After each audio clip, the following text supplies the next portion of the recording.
Good evening, model railroaders, and welcome back to the second section podcast, where it's just regular guys talking about model railroading.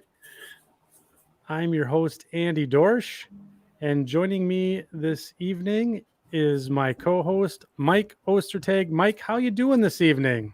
Good. How are you? I'm doing real well. I like the hat.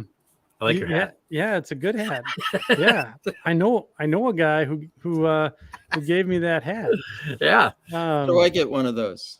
Yeah, how do you get one of those? Well, I can try to get it some more. I could try to get some more. I know that I bought the last 3 that they had of that style. I got to find a new. I needed to find a new vendor. I should start making more merch for that. Yeah, you should. You should. So in the studio this evening with us is Bob Frascella. Welcome, Bob. How you doing? Andy and Mike. How's it going? Hi. Good. It's I'm glad to finally get you on the show this evening. Glad to be here. Yeah, it's good to have you. What do you want, Henry? Can I say hi to them? Yeah, you can say hi to the section crew. I got my son here. He's just getting ready to go to bed. So why don't you say hello, section crew, in the here, come up here. Yep. All right. Say it in the microphone. Hello, section crew. How's it going? Is it going really good? Hey, Bob, you're probably new to us. Yeah. So this is the new host here. His name's Henry. Henry Aaron Dorsch, the Dorsch family. The Dorsch family. Good night, son. I love you. So welcome, Bob. I'm sorry for the interruption there, but yeah. That's okay. Thanks, Andy. And yeah. Mike, glad to be here. Yeah, good. So you've let's see here. You've been on the show once or twice before, but for fans who are new and folks in our audience who don't know who you are, why don't you give us a brief introduction about who you are, what you're modeling, and some of your other interests, and where we can find you out on the internet. Oh, sure. Yeah. So I'm Bob Frascella. That, in case you don't know me, I model the Delaware and Hudson in S scale.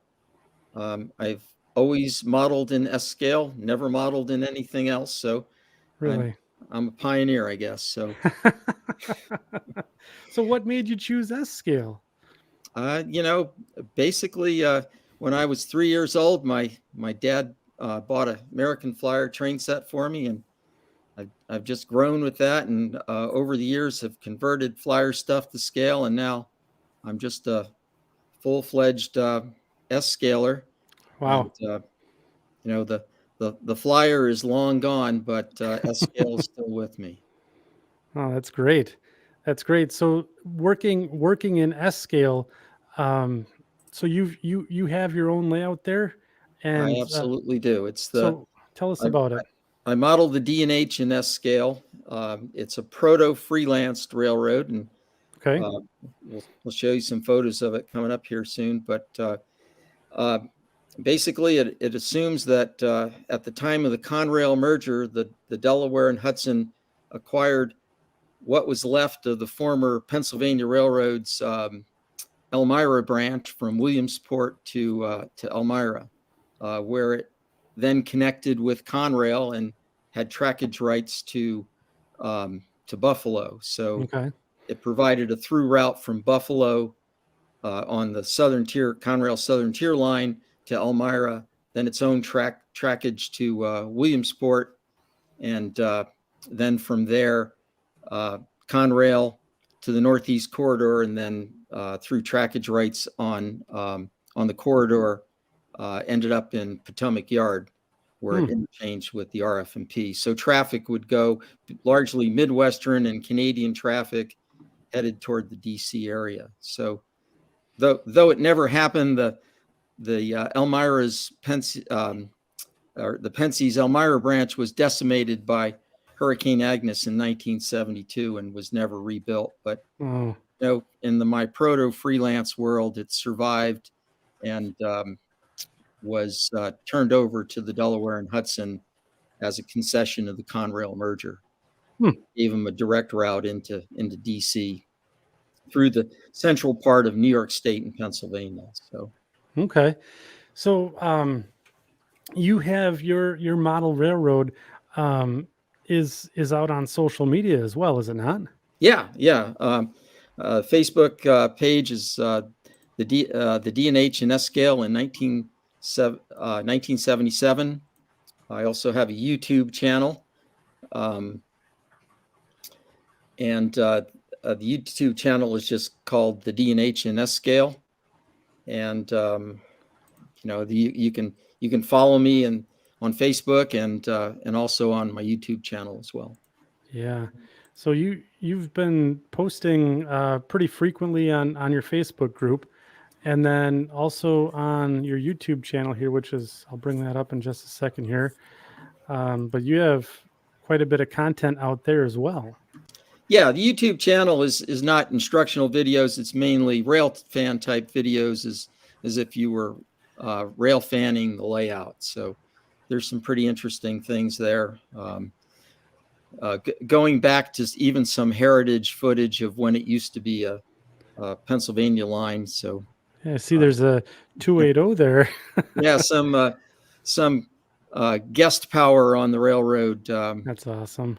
Yeah, so very good. So be sure to check out Bob's channel on YouTube there. I'll have that link in the show notes down below, and I'll also have links to his Facebook group as well, where you can see his modeling efforts as he continues to work on his railroad. But your model railroading is not your only hobby, is it?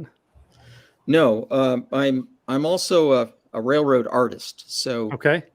For the last 25 years, I've been doing paintings of railroad scenes, mostly of the glory years of railroading, I call it, in the 50s, 60s, and 70s, when colorful diesels and steam-powered trains roamed the rails. So, and that's out on the Old Depot Gallery. Yep, olddepotgallery.com, all one word. And you can view my artwork. There's probably 40 or 50 some paintings there of various scenes, mostly New England type artwork, but there's a few scenes of the Midwest and other locations as well. So this is fantastic. Take a scroll through the galleries and drop me a line. Let me know what you think. So what medium do you use for your pictures here? All the paintings are pastel. So, it's a dry medium. Most people compare it to chalk, and it's not pan pastels, but it's more of a hard pastel, either in a crayon or pencil type format. So some of these paintings or these pictures are just fantastic. It's unbelievable. Very, very realistic. So be sure to check out Bob's gallery here. I know I caught myself, was it last night? We were doing the pre-show, and I was just lost in the gallery that you had out there, and it's super cool. So I have to ask you, on your gallery here, which one's your favorite? It's like asking somebody which kid they like. Yeah, which kid is your favorite? Being partial to the Delaware and Hudson, there's 8 paintings that I did on the Delaware and Hudson, and I own that one. Those are among my favorites. Yeah, the Genesee beer and ale. All of my artwork is actual scenes that would have occurred and are historically accurate for the time portrayed in the painting. So wow, unbelievable. Well, here we go. A little flyover scene. That's neat too. Yep. Big Elko, looks like Elko PAs, right? Yes. Yeah, so awesome. Do you typically start your artwork from a photograph or is it just done by memory? I'll generally pick a location. use a photograph of the location, and then from there I would then backdate it to whatever era I'm trying to reproduce. I'll tell you what, a good example is go to the Lehigh Valley Gallery if you don't mind, and scroll on down to that scene there. I'm sorry, one up. Yeah, this scene at Kaywood, New York. So this was actually created by an aerial photograph. So I found an aerial photograph on Google Maps that showed this location, and the only thing that remains of this site presently is that the grain elevator in the background. But from the aerial photo, you could see where the foundation was of the station. You could tell where the tracks were, and basically it helped me lay out the scene. And then I just use historical photos of typical Lehigh Valley stations, and of course, it's easy to find photographs of historic diesels like the FA1s in the scene there. So Wow. That's awesome. Pieced it all together. And that's typically how I work. I'll work from multiple photographs to try to compose a scene. Wow. Wow. I think this would be a super cool accent piece for any train room or any model railroad, that's for sure. Or just to have in your lounge or living room. Fantastic art. Yeah, they're originals are available, and prints as well. So if you see something you like, go for it. That's outstanding. So the artwork doesn't stop there for you now, does it? So you also, to tie it back to model railroading now, you also have it's hashtag not sponsored time, the Bob Frascella edition. So you also, to get back to model railroading, you have have a Shapeways 3D printing outfit as well, correct? Right. I have a shop on Shapeways where I create parts for diesel locomotives, and that's Shapeways Century models, and you'll see in the presentation where you could actually build S-scale diesel locomotives from the parts that are featured on my site. So from complete body shells to various parts that would to super detail your locomotives. Look at a nice S-scale EMD plow.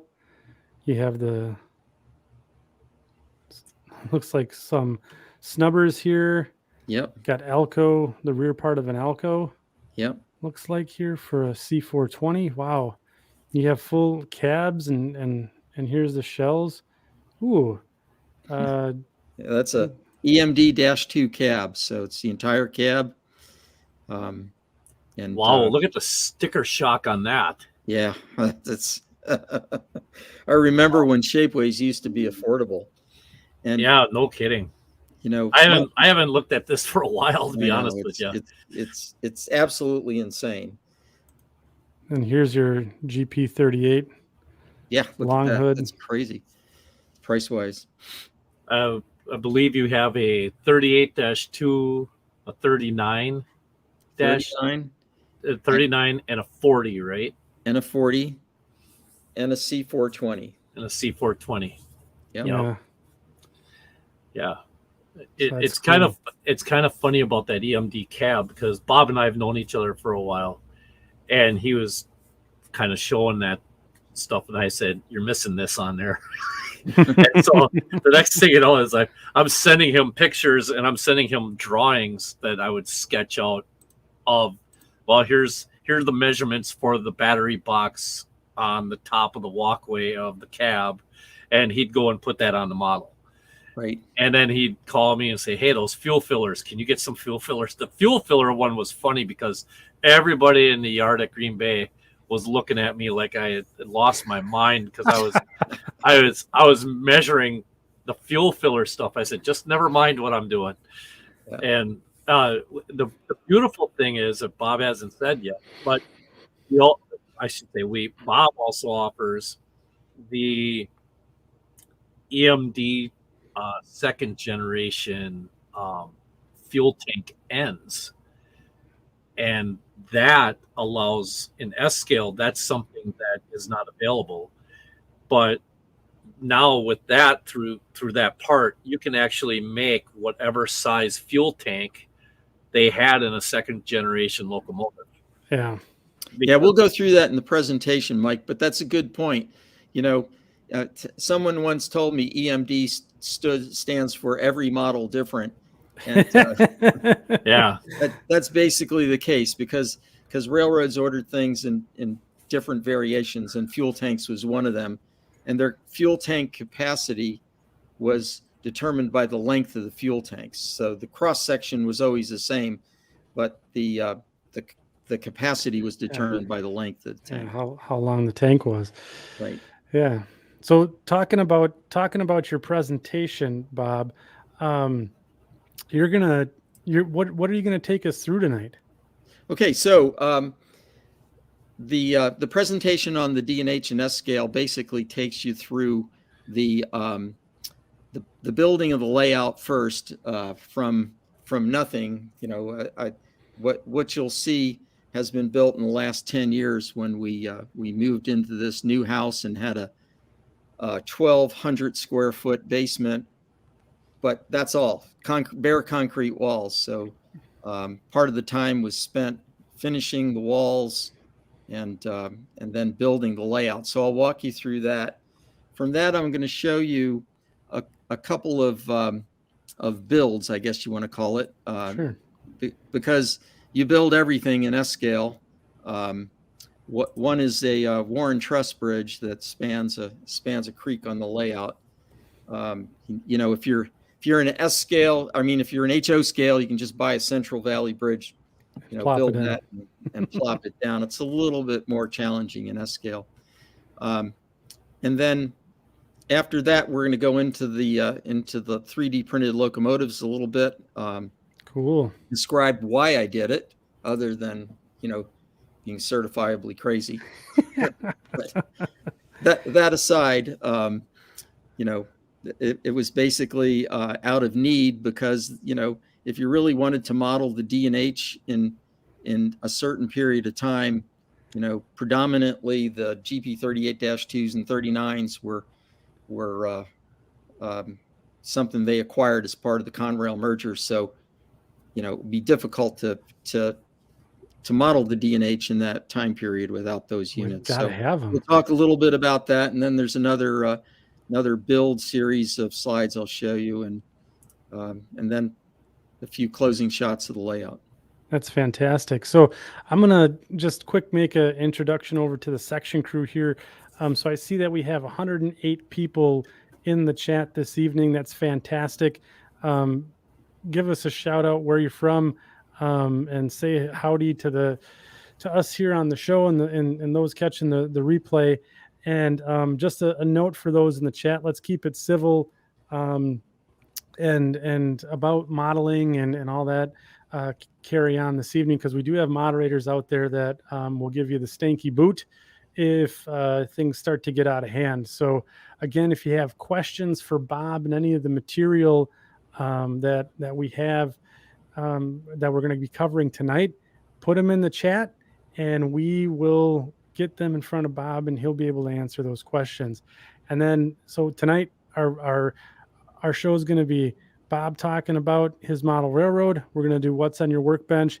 And then we have a surprise after the what's on your workbench, where there's going to be some content shared that will certainly open some eyes. So be sure to stay tuned till at least hour 3.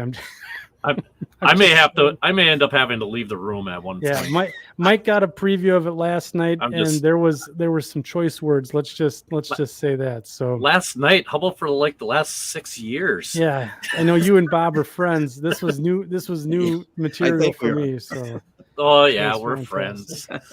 Yeah. So anyways, Bob, I'm gonna kick the show over to you. So I'll get the presentation up on screen. You let her rip, and section crew, see what you think. Okay. So yeah, so welcome to the D&H and S scale. The Williamsport division, there is no Williamsport division. As I mentioned, it's totally proto-freelance based on the former PRR Elmira branch. And if you can see on the map to the left, it basically ran from Williamsport up to Lake Ontario at Sodus Point. The Pennsy primarily used this route to haul unit coal trains that they transferred to boats on Lake Ontario. And, the line peaked out in terms of coal shipments in the late 50s, early 60s. But the line continued on until Hurricane Agnes decimated most of it back in 1972. You can see the map in the middle shows the entire route of the Pennsy Elmira branch from Williamsport up to Sodus Point. The map on the right is the portion that I model from Williamsport to Southport Yard, just south of Elmira, as shown in yellow. There's also a branch line that came into the Pennsy branch, the Susquehanna in New York. It was a short line that was totally abandoned in 1942, I believe. But in my proto-freelance world, that survives. Not only does it survive, but it was converted to a modern narrow gauge. So That's awesome. yeah. We need to learn more about this. Yeah, there was actually a narrow gauge that connected with the Pennsy in that region. I think in Ralston back in the early 1900s. But the primary commodity shipped on the narrow gauge is basically stone aggregate. So the motive power will be a modern former White Pass and Yukon DL 535E. So basically a little mini C420, and it'll pull East Broadtop type hoppers. So and then transload to standard gauge cars at Ralston. So anyway, that's in the part of the layout that's to be developed, but certainly within the plan. Outstanding. So this was my original vision when I started designing and building the layout. I was so enamored by the Pensy's Elmira branch. I really wanted to model it back in the day when double-headed decapods were pushing on the back of the train, and 100-car coal trains, mountainous region, a lot of sharp curves and steep grades. If you've ever been to this country, part of the country, it's absolutely beautiful. And even to this day, you could trace where the railroad is, and not much has changed. Problem is, modeling the Pensy's Elmira branch in S scale is quite a challenge. Trying to find the I-1 decapods, though they were produced by Omnicon back in the late 80s, early 90s, a limited number were made. I actually ended up with one decapod, and was hopeful that they would show up on the used market, but they're as rare as hen's teeth. So I kind of had to rethink things, and that's what made me want to shift over to a more modern era. And being a big D&H fan, it just seemed natural for me to want to model the D&H on a Pennsy branch layout that already had been started. So this is the layout plan as it exists. As I indicated, the basement's approximately 30 by 40, and 3/4 of the basement's occupied by the railroad. Running north to south, the railroad starts at, if you look to the right and almost to the lower right where it says CP Southport. That's the Conrail main line where the D&H comes off of Conrail, goes into Southport Yard. One end of Southport Yard has an engine terminal. It's a 9-track yard, and it's the benchwork is only about 30 inches deep there. So Wow. but it's approximately 30 feet long. So it's a good size yard. When it was originally designed, I was envisioning huge unit coal trains, so I wanted the yard to be as big as possible. At the south end of Southport Yard is Kendall Tower. I did model Kendall Tower, but I modeled it as an abandoned tower. Seeing how my era is now 1977, CTC and whatnot would have replaced it by then. So then the railroad continues around the bend through the first town we come to, Columbia Crossroads. It's an actual town in Pennsylvania, and has a couple industries, a feed mill and fertilizer warehouse. And from there we go to Tin Bridge, and that's the Sugar Creek crossing just north of Troy, Pennsylvania. Around the bend is Troy, and then it starts 1.5% downgrade through Cowley, Canton, and then Ralston. It's a point-to-point layout, so lower staging is actually under Southport Yard. So, and then upper staging is at the other end of the railroad. So no continuous running. I purposely wanted to design this for operations so that we could go from one end to another. There's a long passing siding in the middle. That's about a 25 car passing siding. And that's so basically the layout as you see it. So that's 25 cars in S scale. Yes. So that's a substantial chunk of real estate. Right. A 50-foot car is 10 inches long. So wow. It's a good size. 200. So think about 200, at least 250 inches long. That's a monster. Right. The drawing's more representational than scale, but each one of those dots you can see there is about a foot. So roughly. Minimum radius is 48 inches on the main line, which is fairly generous for S scale even.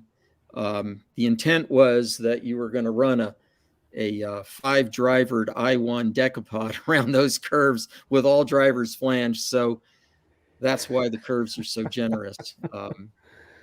If I was doing this over again, I probably and was only going to run 4-axle diesels, then I would have probably dropped it down to say 42 inches.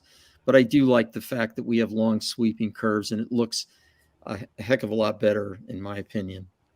Yeah. So decapod, it's a 210-0. So a 210-0. Yep. So that's a lot of that's 5 on each side in the middle. That would require a pretty hefty radius. That's some beefy power right there. That's holy cow. So this is the north end plan from the same drawing. This is the south end plan. You can see the passing siding there at just the siding starts right where it says 1.5% and then goes around the curve. There's a couple industrial sidings along the way. And the next big town you get to is Canton, where the standard gauge track plan is almost exactly as the way it was designed, with a switchback to a freight house, believe it or not. Really? What's shown in purple there is my fictitious narrow gauge that serves the other end of the warehouse, and that never existed, but in my world it does.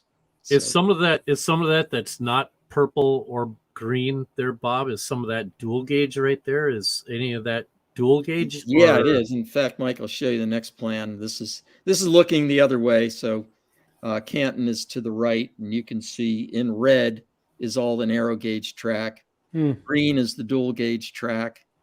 Wow. So basically, what would happen is the D&H local would drop a cut of hoppers off on the dual gauge track in Ralston, and then a narrow gauge locomotive would use a coupler car. It's a standard gauge car, but has couplers for both narrow and standard gauge. So he could come and pick up those standard gauge hoppers, spot them at the loadout, and then those cars would be loaded and set back out on the dual gauge interchange track. So That's really cool. So, and It's a good way to integrate both gauges. That's for Yeah. sure. Yeah. right. So we're getting a lot of feedback from the chat here about the track plan. Just so we've just got through the track plan here, and a lot of very positive comments. Wow, great plan. Right. Very cool. So it's really so how did you get between the lower staging, and I'm going to guess that's where your yard was. What's the distance between the two decks? Vertically, it's about 18 inches. So there's not a lot Oh, of wow. clearance underneath the upper level to the lower level. And then you said it was a 1% grade all the way basically down to staging. Right, 1.5%. It basically drops the whole way from Southport. Let me go back. So the grade starts at Kendall Tower. It starts to drop maybe at 1% to Columbia Crossroads, another 1% down to Troy, then 1.5%. Through the steepest part is the 1.5% through Sure. Cowley. Levels out at Canton and then drops another 1.5% down to what is eventually lower staging. Oh, outstanding. Very cool. So here's the initial build out. I got impatient and started building the layout before finishing the room, which I highly recommend that nobody ever do. Yep. Because then you have to pull the layout away from the wall, cover it with plastic, and finish the room. This is the basic wall construction in the early days. Drop ceiling going in. Oh, wow. So this is the north end of Southport Yard. It was envisioned that I would need a turntable to turn those decapods on. So I started out by scratch building a turntable pit. And this would have been about 20 inches in diameter to have a 119-foot Pensy turntable big enough to turn a decapod with a coast-to-coast tender on it. Oh my So- gosh. That's as far as it went. Once the decapods disappeared, then the turntable pit was eliminated.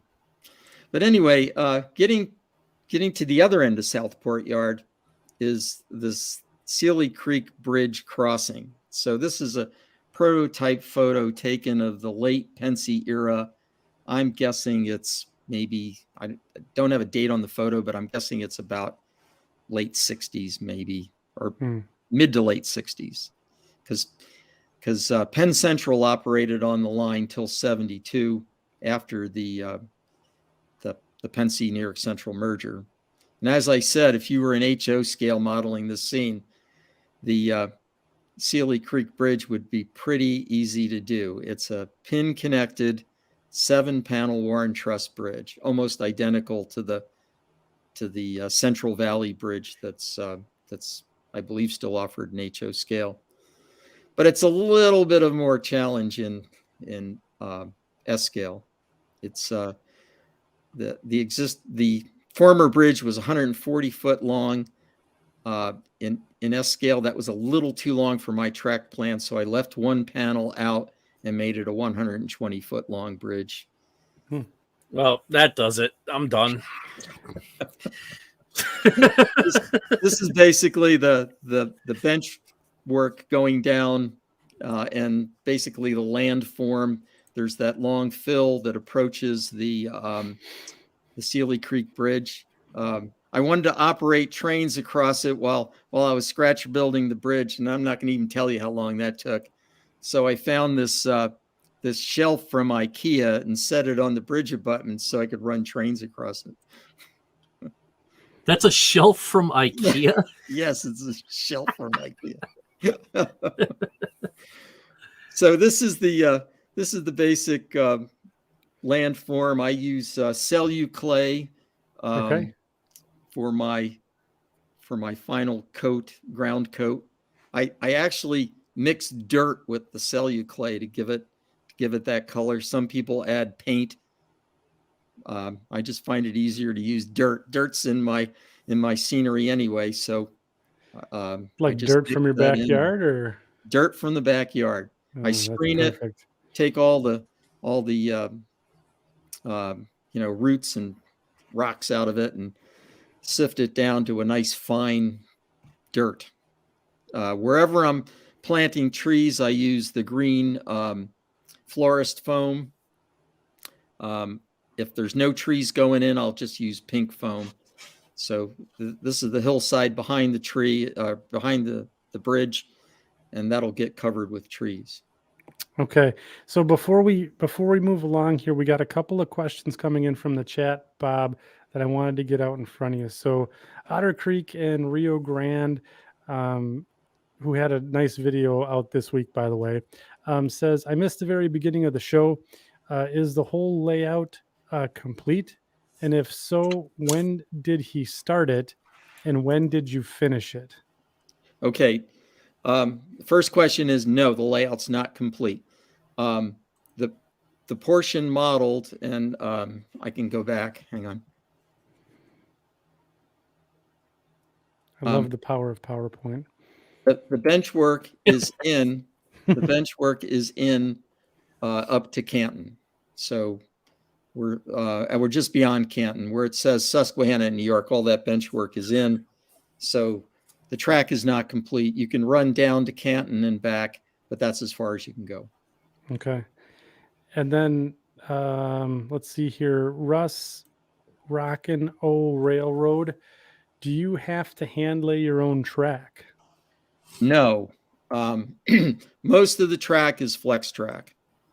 I hand lay all my own switches. All my turnouts are typically all the mainline turnouts and yard turnouts are number 7 turnouts using Fast Track's templates. I don't use their fixture. I just use their template. Okay. I basically grind my own points and switch and frogs. But that's awesome. Yeah, flex track is Tamalco. Mainline track is code 100. Yard track and siding is code 83, both of which is available from Tamalco track. Okay. And then you can get commercially made turnouts if you so choose as well, correct? You can get them sort of. I think there's number 5 sort of, and 6 is available from is Fox Valley or Fox River, Mike? Yeah. Matt Gadinsky? Matt Gadinsky's company, Fox Valley Models. Is that what Fox it is? Valley, yeah. Fox Valley Models. Yeah. And but they're kind of like an Atlas snap, like with the ballast on it, right? Do they already have the plastic ballast on them? I'm not certain. I can't remember if they do or not. I've never taken the time to buy one, but they are available. Tamalco track does make turnouts. I just choose to build my own. To do your own. Okay. Yeah. Cool. Thank So you in for this taking scene, you can see the abutment going in. You can see from the diesel sitting there. It was still the Pensy era before the transition. The little rectangular building is the base for Kendall Tower, and I use masonite for the stream bed, just flat level masonite. Underneath the masonite is 3/4 inch plywood to give it rigidity and stiffness. And you can see in this photo, all the ground cover is down. The IKEA temporary bridge is in place, and I chose to round the corner. I use PVC flashing that you can get from Home Depot, and add that to the corner, and just use drywall mud to feather it into the drywall, and then just paint it the sky color. This is the extension of the layout beyond the bridge setting. You can see where the bridge is to the right and the scenery going in, just to give you some orientation. This, by the way, the edge of the layout that you see there is where the drop bridge is to get into the layout space. There's one way in. You come down the basement stairs, make a right, and you enter the layout room at this location. So, quick question before we get really rocking and rolling here. Anthony Borden has a question, says, are you going to have signaling on your layout? No, it's basically all going to be train order. Yeah. What was the prototype signaled? Nope, it wasn't. They had it was basically train order operated. And if you see signals on the Elmira branch, those are train order signals that are usually in front of either block stations or stations that are manned. Oh, so, gotcha. Yeah. There were signals where it joined what's now the Conrail, that used to be the Erie Railroad back in the day, and signals protected that interlocking. The Pensy actually ran for a short period through, or short distance through the city of Elmira on Erie tracks. So I think it's 5-6 miles or something like that, where they ran on the double tracked Erie, so that part was signaled. Other than that, there was no signals on the branch. So this is the stream bed going in, and the stream bed itself is just acrylic paint. It's actually black paint in the middle and feathered out using different colors of tan and gray as you get closer to the shoreline. The closer you get to the shoreline, the acrylic paint is the lightest. As you move toward the center, it's the darkest. And that's to indicate depth in the river, right? Exactly. So I don't use any kind of resin type water. I use acrylic gloss medium. I prefer Liquitex, but Mod Podge or whatever works just as fine. The rocks are just stuff I gathered in the backyard, laid them out to look like they're part of the edge of the riverbed. On the hillside in the distance, since the foliage scene is going to be fall, those are just ground up leaves that I collected in the fall, ran them through a blender, and glued them to the hillside. So scenically, you've got, other than the paint on the riverbed, you have virtually $0 invested in your scenery. Yeah, I'm pretty cheap, so. But frugal. But the thing is, though, is what a great use of resources. I mean, it just shows that you don't need to go and spend. No, you don't. A lot of money on it, just a little bit of ingenuity, and you can get some really good results. Yeah. The edge of the riverbank is sand. You'll see it's just regular beach sand, and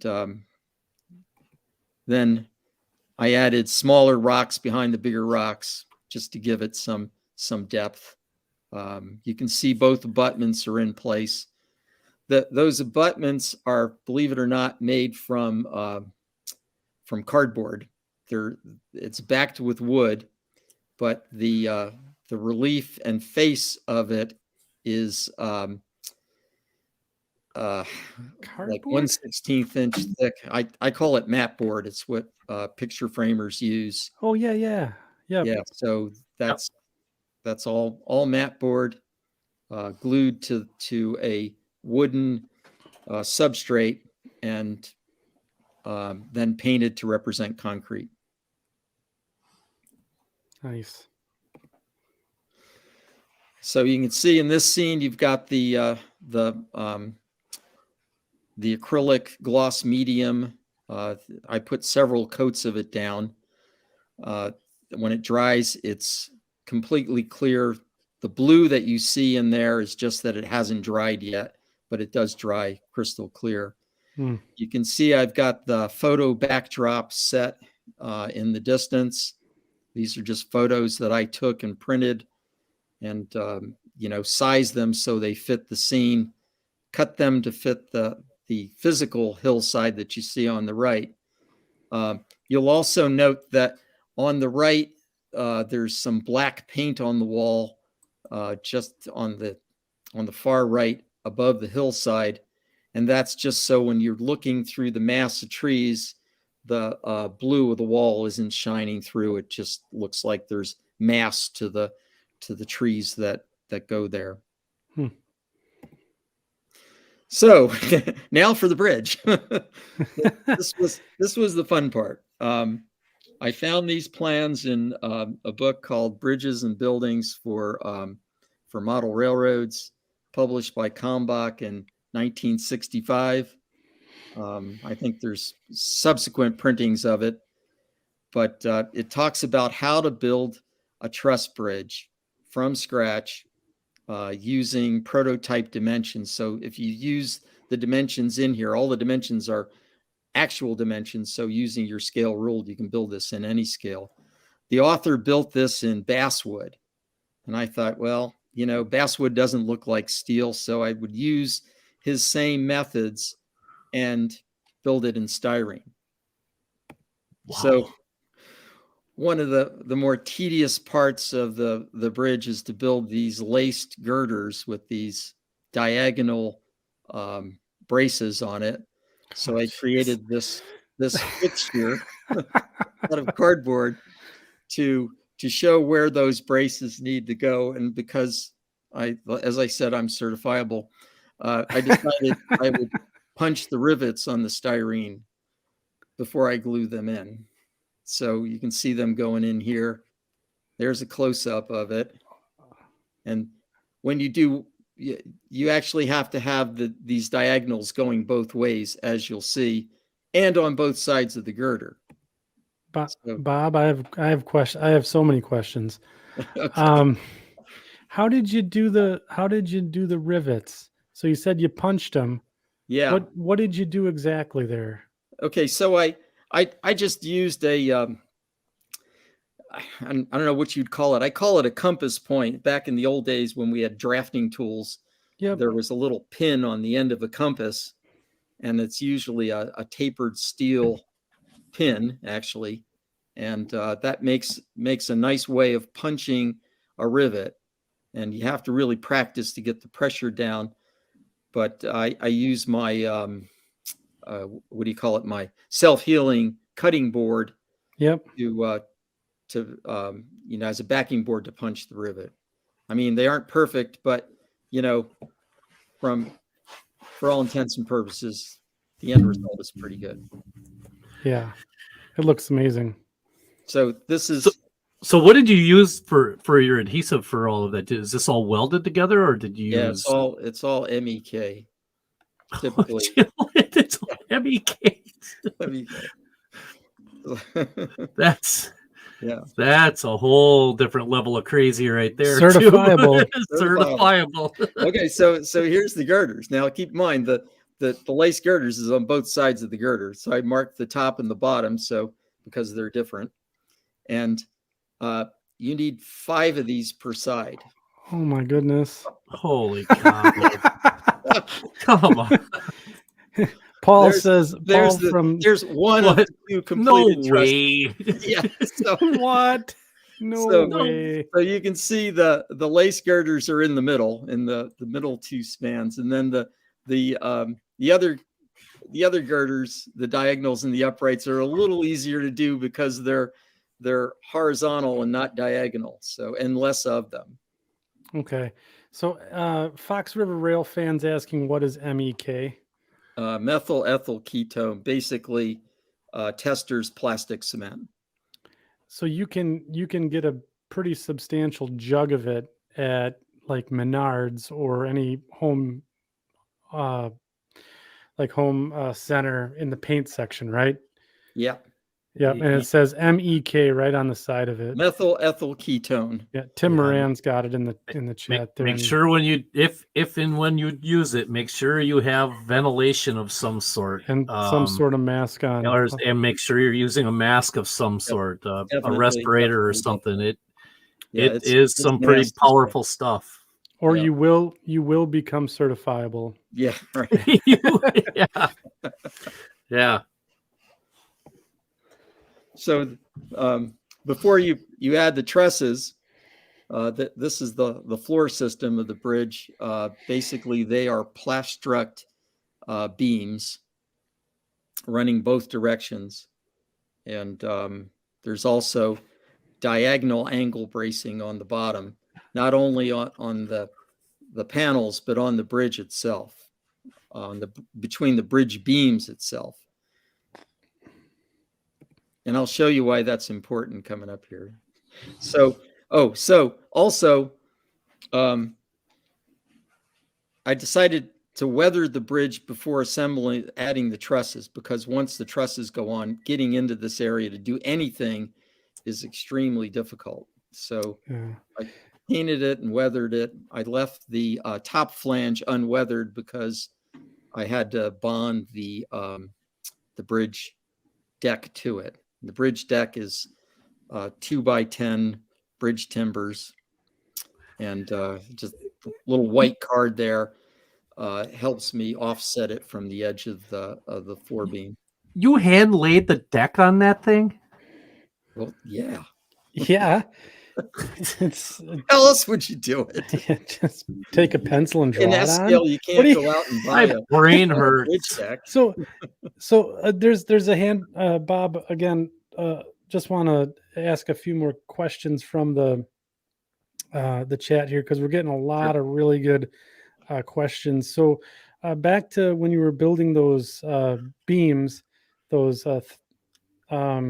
what when you were doing the punching, how thick was the styrene that you were using there? Let's see, 10,000s. And then to make those pins, you were just using like a point of like a draftsman's compass. A draftsman's compass, yes. Okay. You can find one of those. That's a good way of punching styrene that thin. And a little Yeah. practice and they'll all look fairly consistent. Okay. So basically you would mark the plastic on the back side where you want the rivet to appear, and then punch it from the back. Yeah, and then punch it, but don't go all the way through, otherwise Don't you go all just the way create. through. Yeah. Actually, if it does go, sometimes the point of the pin will actually go through, and then when you glue it, enough glue would as the plastic melts, actually helps heal that little tiny hole. You'll never notice it anyway, believe me. And so there's the completed bridge deck. Of course, all the ties were stained beforehand. I love it. It's beautiful. That is beautiful right there. And in addition to the running rails, you have to put the bridge rails down too, the guardrails down too.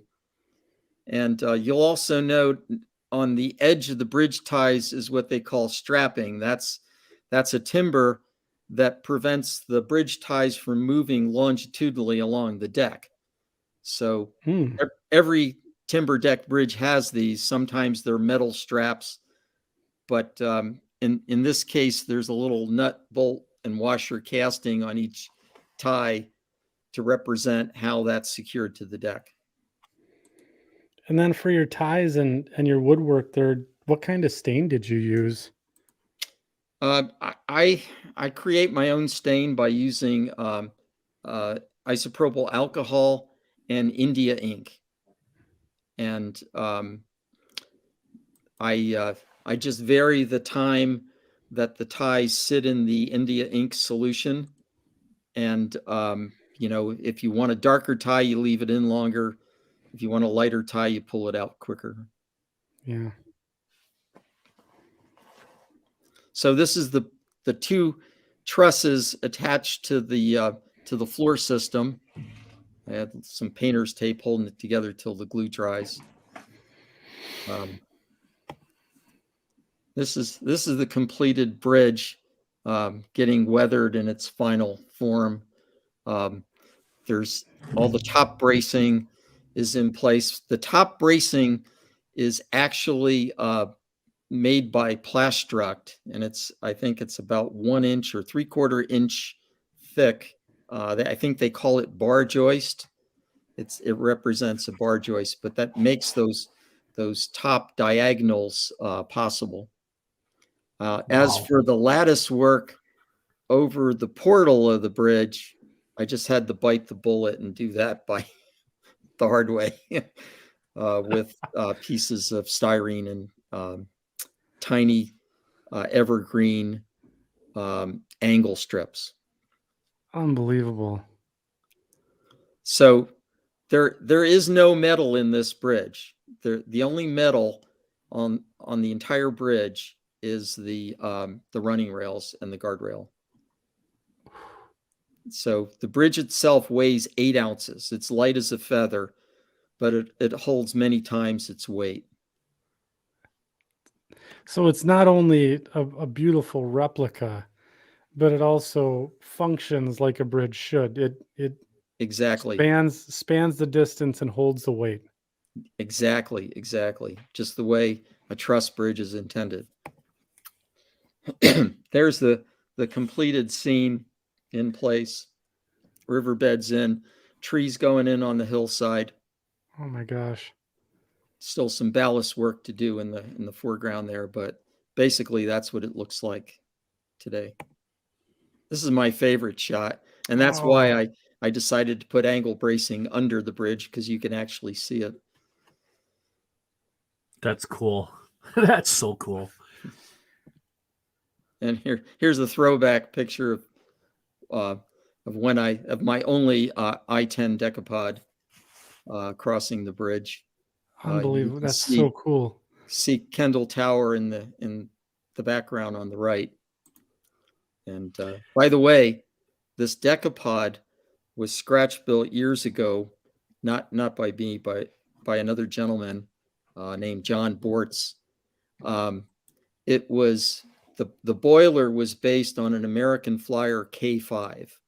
So it's a die cast boiler. The entire locomotive is brass and die cast metal and weighs over 3 pounds. So you have a 3-pound basically metal locomotive. Yep. Going over an 8-ounce bridge. Exactly. And the thing doesn't deflect at all. So wow. We have, that's, first of all, the comments coming in are just, it's basically all just, everyone's in awe. And the second, there's a second piece here. Bill Kenkel has a question. He says, how long did it actually take you to build the bridge?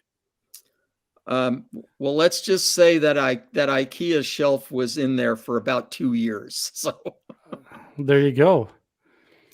Yeah, it took a while. And it's the type of thing that you just go stir crazy if you worked on it day after day. You need to take a break from it, but the end result is completely now. I think we kind of missed a little part of something here, Bob. You need to come clean on something right now. What did you used to do before you retired as a profession? Sit down, folks. You're going to want to hear this. I'm a retired civil engineer, so the bulk of my 40 years of experience was in rail transportation. So I was in track design, project management, and actually built railroads. So kids. So kids, yeah. I think the moral of the story here is if you want to have an amazing model railroad, let's all go to school for civil engineering and build them in the real. No, that's my point of bringing that up, Bob, is the fact that there's one thing to be able to scratch build a bridge and do it really well. It's something completely different to understand the structural integrity of what the bridge is supposed to be able to do and be able to help make it so that you can put a 3-pound locomotive on an 8-ounce bridge. So the structural integrity doesn't, go away, It's true, Mike. But at the end of the day, model railroading still is an art form. Absolutely. Knowledge of engineering helps, but don't be intimidated if you're not an engineer. This is what I'm trying to say. No, go out and try it. I mean, absolutely do it. I mean, but this is just, it's just blows me away. I've actually had the pleasure of being able to see it firsthand in person, and the pictures don't do this justice. I mean, it is amazing. I mean, it belongs in a museum, to be honest with you. Not to blow smoke, Bob, but it really does. That river scene is really gorgeous. Remarkable. I mean, just from the pictures and how well your backdrop blends in to the rest of the scene. It looks very realistic, and then the current you can see in the river, it all blends so well. Oh, thank you.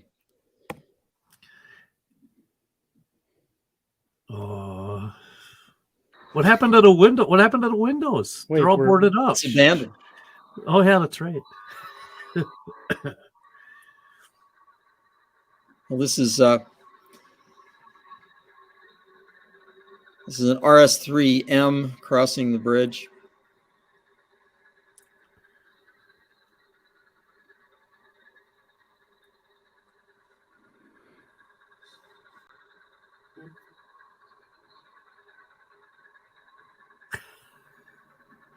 That scene's amazing.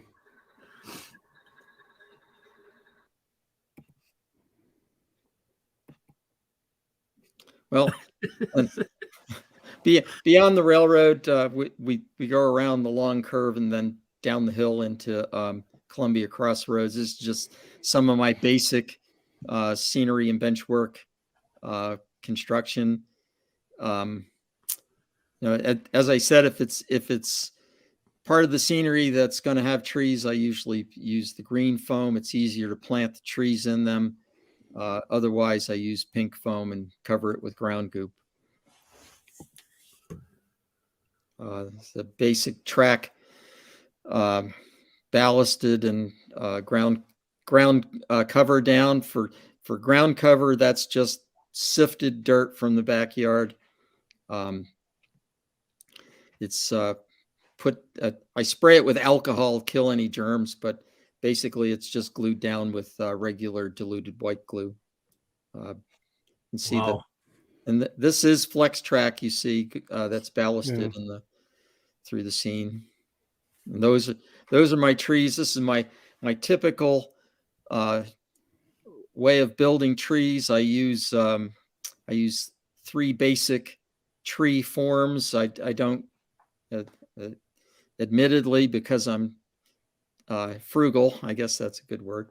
I use a lot of sedum, just basic sedum that grows in in the garden and dies back in the winter. And to get a tree canopy, I use fiber foliage cluster mats.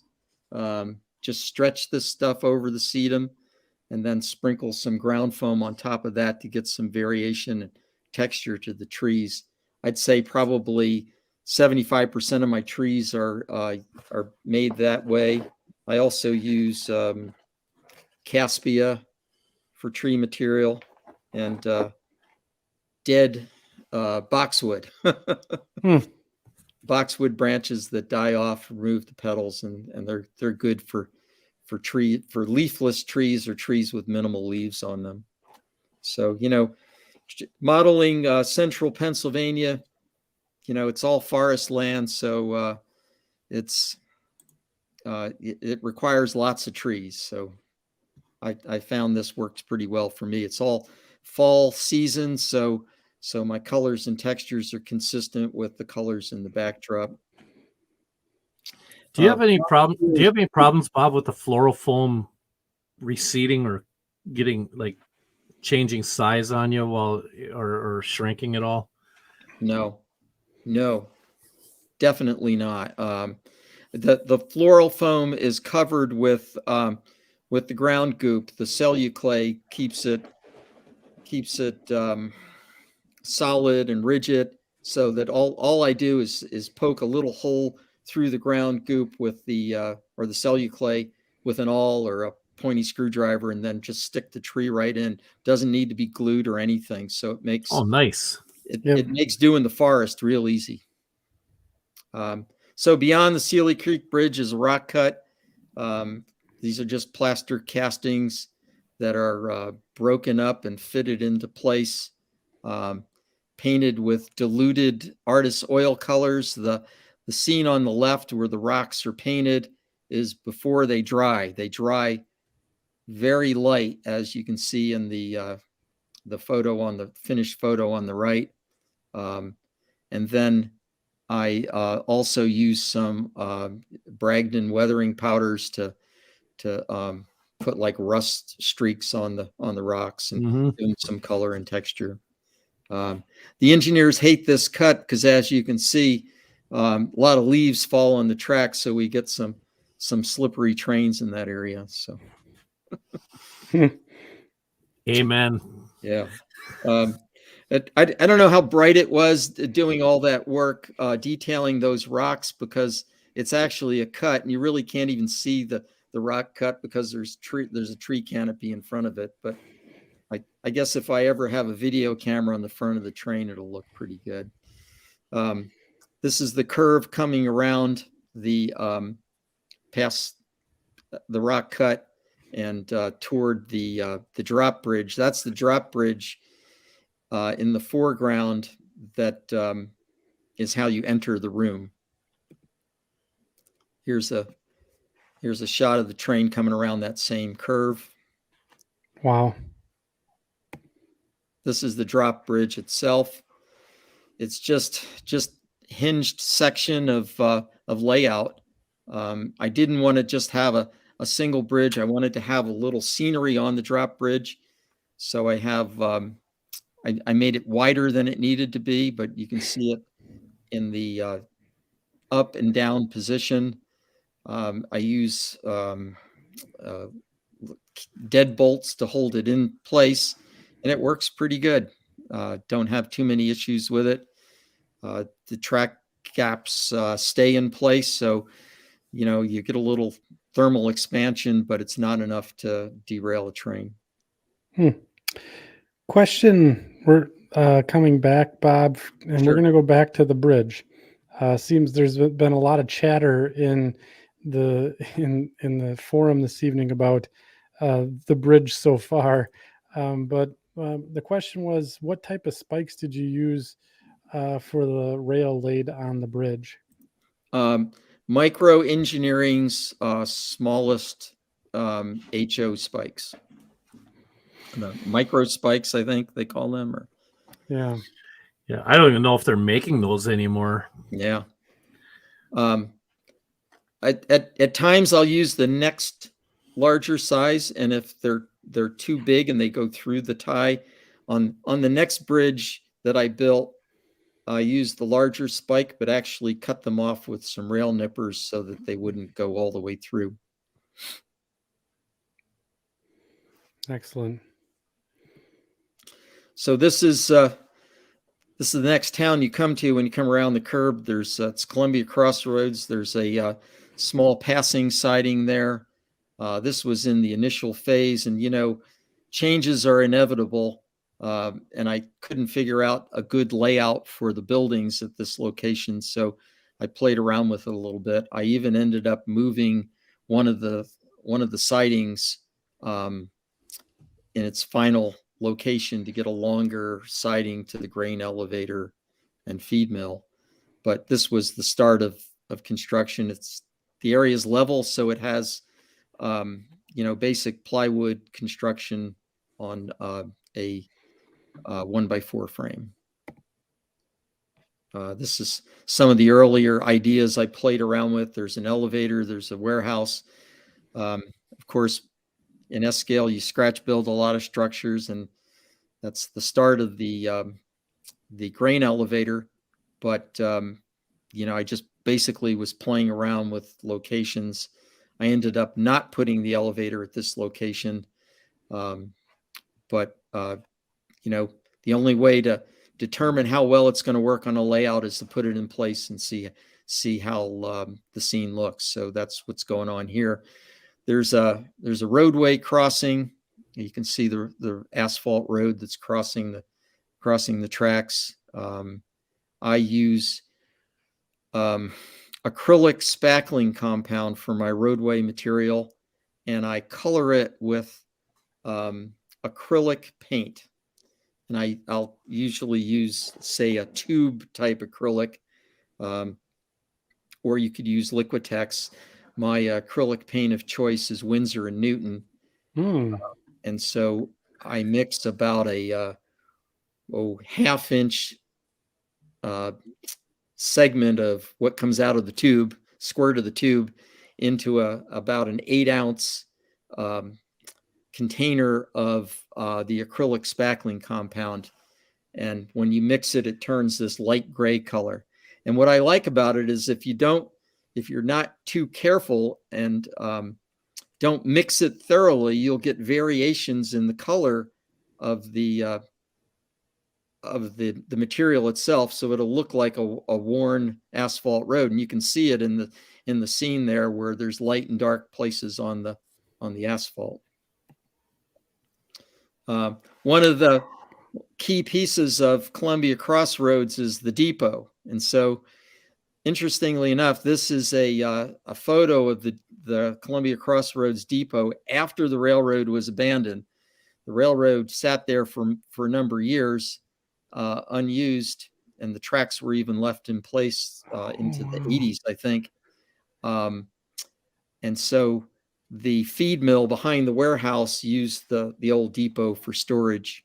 And I thought it was a key piece of the scene, so I had to make sure I incorporated the station into it. So I built the Columbia Crossroads depot from plans that I found in Mainline Modeler, and using northeastern siding material.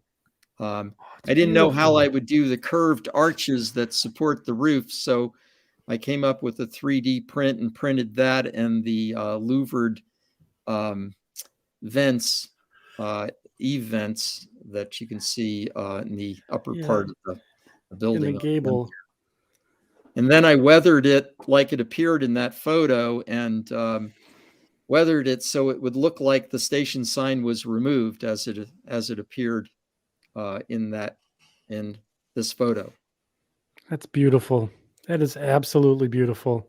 Yeah, thank you. If you'll note, at one point in this era, the roof, half of the roof is shingled and half of it was covered with tar paper. And also it had a very unusual gutter system. It's kind of a raised gutter. I was going to ask you what that was. That's right at the end of the roof. Yeah, it's kind of a Like a snow stop. no, it's actually a gutter, and it diverts water into the downspouts. I'll be I don't darned. know what you call that type of gutter. It has a name to it, but it's definitely part of the rain collection system. Wow. That's So I had awesome. to incorporate that into the model as well. There's the completed model.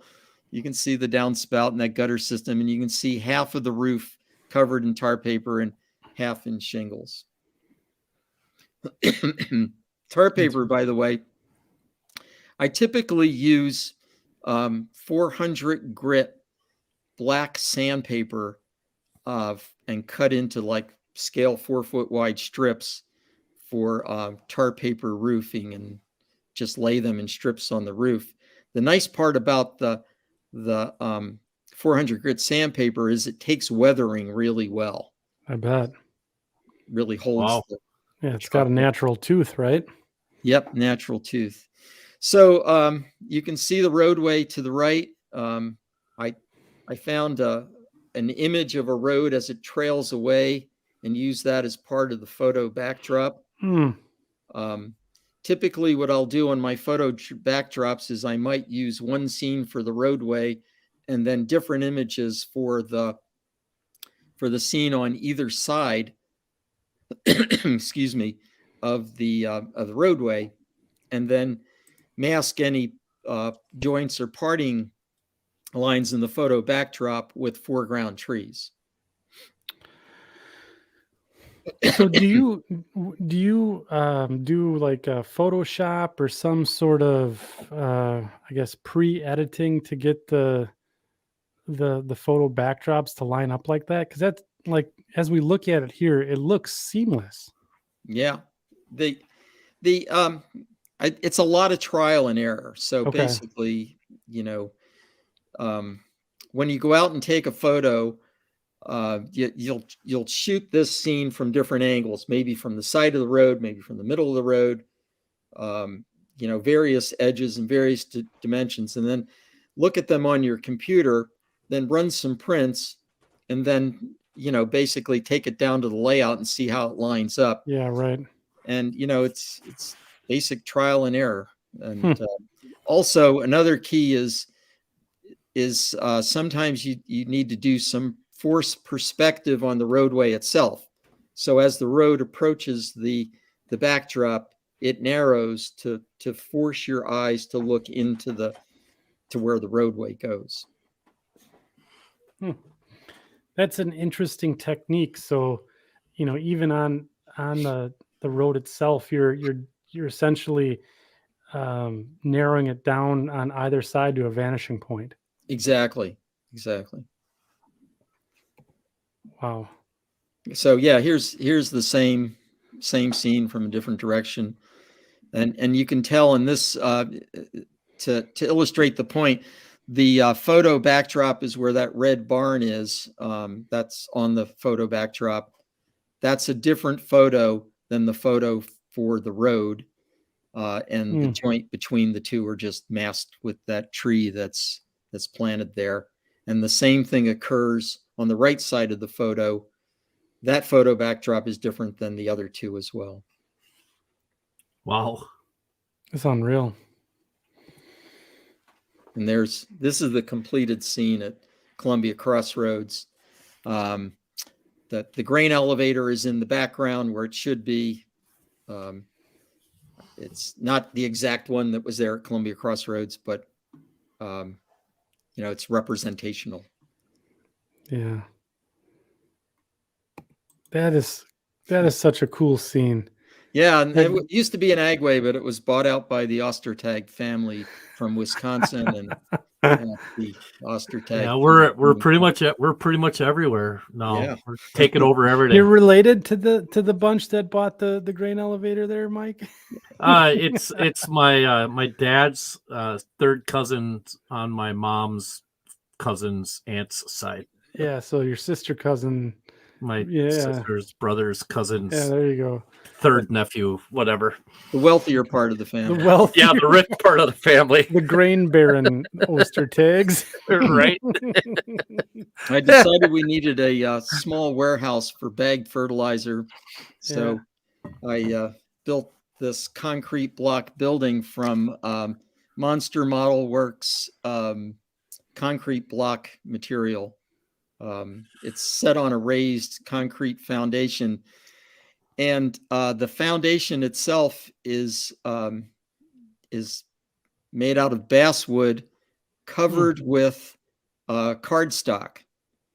So that's cardstock that you see on the outer face of the concrete foundation. And to represent concrete board forms or wooden forms that made that impression in concrete from back in the days when they used wooden planks as concrete forms, I used the edge of a slotted screwdriver, a small slotted screwdriver, to press that into the cardstock. And every now and then I would lift off the screwdriver to leave a vertical line. So it's basically, it looks like wood form lines on the concrete, if you can see it there.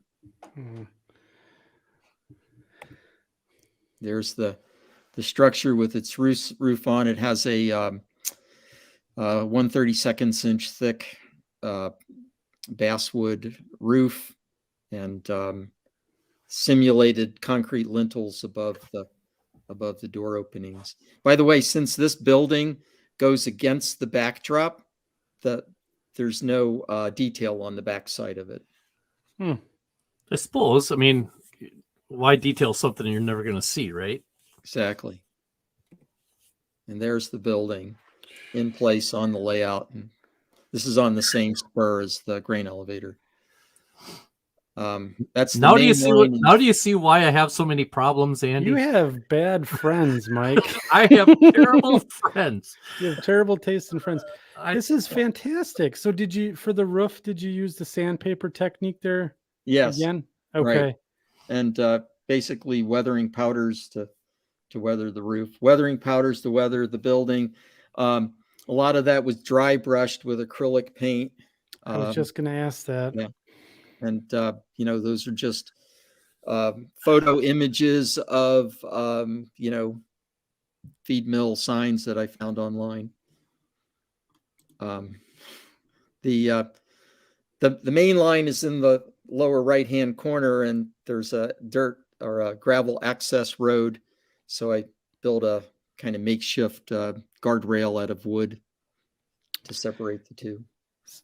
So does this serve in your layout operations? Is it a customer that's rail served, or is this? Yes. Yeah. Oh, fancy. So you're spotting cars here at this scene. Spotting cars here. Right. Beautiful. That's absolutely beautiful. There's of the whole course, there it scene. is. Yeah. Whole scene at Columbia Crossroads. So down the road, a road angles in from the backdrop. So this is kind of a challenging thing to do, because normally when a roadway enters the layout, it usually does it at a right angle to the layout, crosses the tracks per se. Well, this road angles into the layout and then parallels the tracks. This would be Route 14 in Pennsylvania. And so the photo backdrop needed to be angular. So when I went out and actually took the photo for this, I had this scene in mind and took the photo so that it would be on an angle like that. And there it is. You can see the relationship between that and the Crossroads. Yeah, welcome to my world, Andy. Oh, So I'm sorry, Bob. That was rude. So the photo, once again, two different photo backdrops, but they blend together, So you can see where you are. Oh, so the other challenge is that that when you're looking at it from this angle, it looks great. It looks like the road goes on to infinity. But if you were to step to the right of this scene, maybe 3 or 4 feet, that road would look completely out of whack. It would look like the road was doing this because of the angle you were looking at it, looking at the backdrop. So what I decided to do was to plant a row of trees along the right edge of the road so that the only way you could look at this scene is from this direction. So you have a big scene block there. You have a big scene block, yes. So there's and there you see it. So there's as you're composing this scene, was this all premeditated? Or did you have to do a little bit of trial and error to say, okay, so we looked at it from this angle. This looks a bit odd. Yeah. I tell you what, let's throw some trees in there. Was that your process, or did you have it all planned out? Process. It's okay. Yeah, you can't plan it that in that much detail. You just have to trial and error. Yeah. So, thanks for being honest. You could have just said, no, I had that all. I had that all. That was part of the plan the whole time. You can only do so much with engineering, Yeah, right. Then you have to put the pencil down and put it to practice. Right. And so this just proves the point that if I was looking at that backdrop now, it would look completely out of kilter. So this line of trees hides the fact that you can't see the distortion from this angle. Also, another thing that we don't do on our layouts that it is important. So here's a mainline switch. Somebody has to maintain that switch. So there's a dirt road that leads up to it. Yep. Right. A signal maintainer, somebody's got to come out and make sure the switch is lubricated, or the track crew needs to access it. So, add dirt roads along the access roads along your mainline tracks. Here's another structure. This is Chapel Lumber at the south end of Southport Yard. Some forced perspective here as well. That's an HO building and building flat from DPM models. The lumber yard building with the sliding doors is a scratch built structure.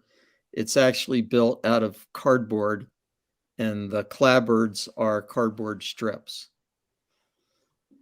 Once again, you okay, Andy? I'm good.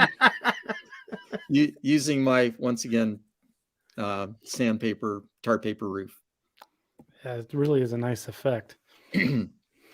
So this is a railroad yard. Yeah, one of the challenges was detailing Southport Yard, and the biggest challenge is that the far track by the edge of the wall is 3 inches from the center line of the track to the wall itself. Yeah.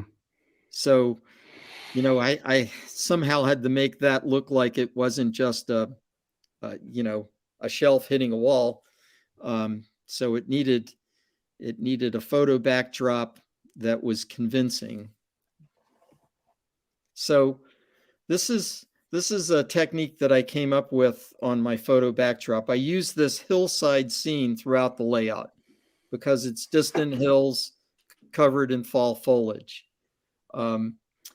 But if I put this against the back edge of Southport Yard, it wouldn't look convincing because, you would have first of all, this is only 6 inches tall. And if I had a 3-inch freight car sitting against that the perspective would have been all out of kilter. So I needed something that was going to make it look like it was closer to the tracks. So then I found a photo of these buildings, and they're in scale enough to have close to the tracks. But, I also wanted to have the mountains in the background. So what I did was I combined the two photo photo backdrops into one. So I glued the near scene to the back scene, but you had to carefully cut out the edge along the tree line to make sure that there's no blue showing through, no sky blue showing through it. So you might have to selectively color areas where you see blue shining through, because otherwise the whole scene would look out of kilter. And here's what it looks like against the layout. So and you added a fence there too. That's awesome. I added a fence, and that's just a photo texture of a wooden fence. And that's just, and it's literally 3 inches from the center line of that track to the photo backdrop. That's I really added some cool. variations in the fence. I moved it out like a ½ inch or so that we can spot some foreground foliage behind it and kind of break up the monotony of it. But, I have a 30-foot long yard, so, it has to have different scenes along the edge. This is the south end of the yard again. Another roadway coming in. Look at that road. Some building flats with HO buildings. Yeah, Otter Creek and Rio Grande says that fence that you added there really helps with the perspective. That really looks good. Right. And you can see in this scene, here's a couple of different variations with a lot of foreground trees, and then it transitions to the part with the fence. You can see what it looks like without the fence. So it's certainly much better in the previous view with that fence. Unbelievable. So I apologize. I'm going to make you backtrack just a hair. Okay. Tim Moran had a question about the clapboard. It was like freight house that we had, that one building where you had the individual strips. Yep. Yes. So the individual strips here of cardboard, how did you use that to glue, or what glue or what technique did you use to essentially construct that? Okay. So the building itself is built with the substrate of the building is built with mat board, 1/16 inch thick, multi-layer cardboard, basically what picture framers use. So the entire building was cut out and put together with that, and then the strips of thin cardstock to create the clapboards was just glued with white glue, PVA, to the substrate. Wow. I'm sorry to give away all your secrets, Bob, but this is fantastic modeling and some great techniques here, simple techniques that we can all apply on our model railroad. So it's good. What the heck was that? You got a dog's barking there, Mike? No, we just had a giant explosion outside. Yeah, I heard that. It came through the radio. That's why Millie started barking. I'm like, what the heck was that? Yeah. Well, I'm sure Joy will be yelling at me here. If you got to drop, you have to drop. We'll carry on without you, Mike. Yeah, I don't want to, but we will. I'm gonna step out for a second. I gotta go find out what's going on. All right. So in this scene, this is before and after Southport Yard, before the scenery and after with the photo backdrop. That's so cool. Well, back to this area. This was a real problem area, and from the original plan, there was going to be a turntable here and then a roundhouse, and I had grandiose plans for a steam era engine facility here. But now that we've shifted the time frame to 1977, I thought, well, the turntable would probably be gone. The pit would be filled. The roundhouse would be torn down, and maybe a more modern engine, pre-engineered metal building would serve as an engine house. But I played around with different ideas. I at one time was scratch building a coaling tower, and thought, well, maybe I'll have an abandoned coaling tower there. But none of these ideas panned out, and I created a cardboard mock-up using matboard of a modern engine house to see how it would look. And I thought it would work out pretty well. It looks nice. Yeah. And then the siding with the GONS on it, I ended up putting another switch in there and then built a car shop instead of the turntable, filled in the turntable pit. And, basically, I came up with some dimensions for a pre-engineered metal engine house.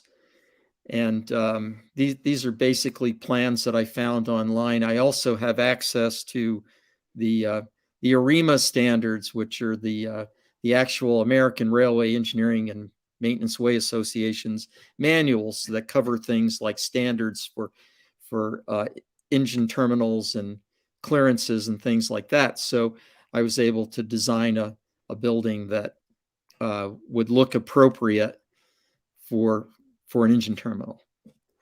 And so I created this using all evergreen styrene. I used corrugated evergreen styrene for the upper part, and the lower part, the lower 6 foot of the building is concrete. If you go into the design standards for engine terminals, they recommend concrete for engine house buildings for at least the first 6 feet, because of the materials that are stored against it would otherwise destroy the metal. So I used the I thought it would be better if it was a concrete base. So here's the engine house just set in place. There's the double tracked siding, and the old wooden building is a replica of the Southport terminal car shops that existed at one point. And this is how the scene developed. You can see that the turntable pit's covered, and that I also rounded the corner to get the angle out of the wall at that location as well. So your backdrop's angled. Yes. And here's the engine house under construction. It has evergreen styrene's standing seam metal roof material. And there's the completed structure. The bottom 6 feet is painted to represent concrete. And can't see it, but there's joints in there as well to make it look like actual cast in place concrete. That's really awesome. Thanks. I might be reaching out to you for a bit of construction advice. I have a similar project going on, so I might be reaching out to get some pointers on that engine house. I'll be happy to collaborate with you. So that's awesome. So here's the finished engine terminal. But I needed a sand tower. So here we go. Unlike HO, you can't go to Walters and purchase a sand tower kit. And so I drew up some plans using some design standards that I found. And for the hopper tank, or the hopper portion of the sand tower, I used a plastic toilet paper holder. So that's one of those spring-loaded plastic toilet paper holders that you can probably buy at Home Depot for $1.39 or something like that. See, there's a new reuse for everything, Andy. Yep. It was a little too long, so I cut it to the length I needed. And well, you have the funnel shape on the bottom of it. It's perfect shaped, and it was just the right shape for it. And so I used evergreen styrene tube. That's I don't know, 1/4-inch tube or something like that. And then created some spouts from plastic rod. And I did a caged ladder. I used S-scale ladder stock from some old kits to create the ladder, and then created the cage around the ladder and a little railing around the top, all with evergreen styrene. Oh, jeez. So to create those rings, Yeah, to create those rings around for the cage around the ladder, I just cut slices off of 1/2-inch diameter evergreen styrene tube, and then just spread it out a little bit, and then glued it to the Oh, and you got the D&H ladder logo itself. on there too. There's the finished sand tower, and then put the D&H logo on it, and there it is in place at the engine terminal. It's beautiful. So, couple questions, paint wise, for your looks like galvanized metal there. What did you use for that? That is that's a scale coat silver. Scale coat silver. Yep. That's such a cool scene. Yeah, thanks. I think scale coat's out of business now or something, or hopefully someone will buy them. But anyway, all right. So another bridge on the layout is at Sugar Creek, at a location called Tin Bridge. This is what the bridge looked like in the Pensy days, with a decapod pushing a coal train upgrade. Is Basically, that the tender? they ran pushers all the way up from Williamsport to. Is that the size of the tender's tender? longer than the engine. Yeah, it is. It is. They call them coast to coast tenders. They and they have 8-wheel trucks, two 8-wheel Wow. trucks under them. They're incredible. I've never seen that before. Yeah. I was so enamored by this location that I did this painting back in 2013 at Tin Bridge. But that's basically what it looked like. There was a highway bridge incorporated into the 2-span deck plate girder bridge. Here's what it looks like in Google Maps today. Not much is left of it. You can just see where the abutment is, and the red line represents the railroad. That's Route 14 coming in, that has since, I believe, been relocated to where the railroad is abandoned. So the Route 14 used to be a little further to the left, but since the railroad's gone, they redid that intersection. But that's the location. There's I think that's US 6 Elmira Street, and Sugar Creek is right there in the center of the scene. So, being the frugal person I am, I found these Atlas plate girder bridges for, I think they're like $11 or something, and basically just cut the girders off and threw everything else away. The interesting thing about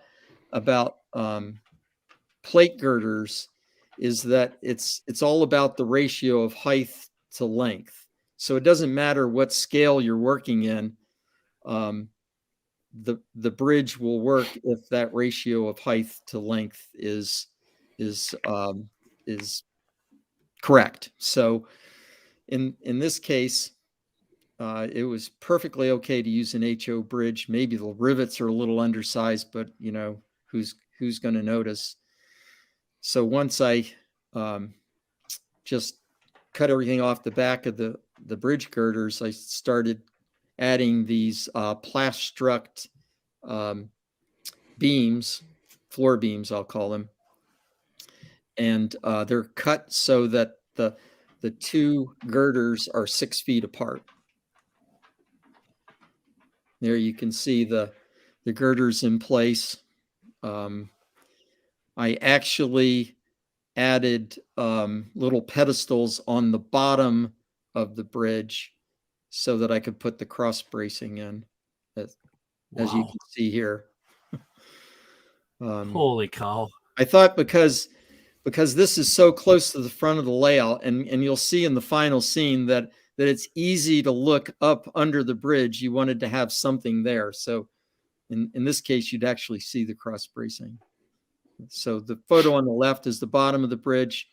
The photo on the right is the top, and you can see the bridge girders going in. They're just glued with Plyobond or Walter's glue to the top of the bridge deck.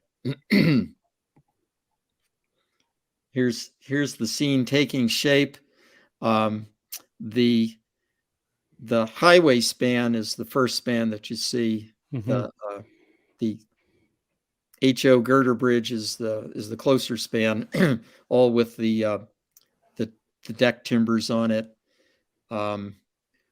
The piers and the abutments, they are cut out of wood, just regular pine wood that I cut on my table saw, and covered those with cardstock and used my method of scribing form lines in it with a screwdriver.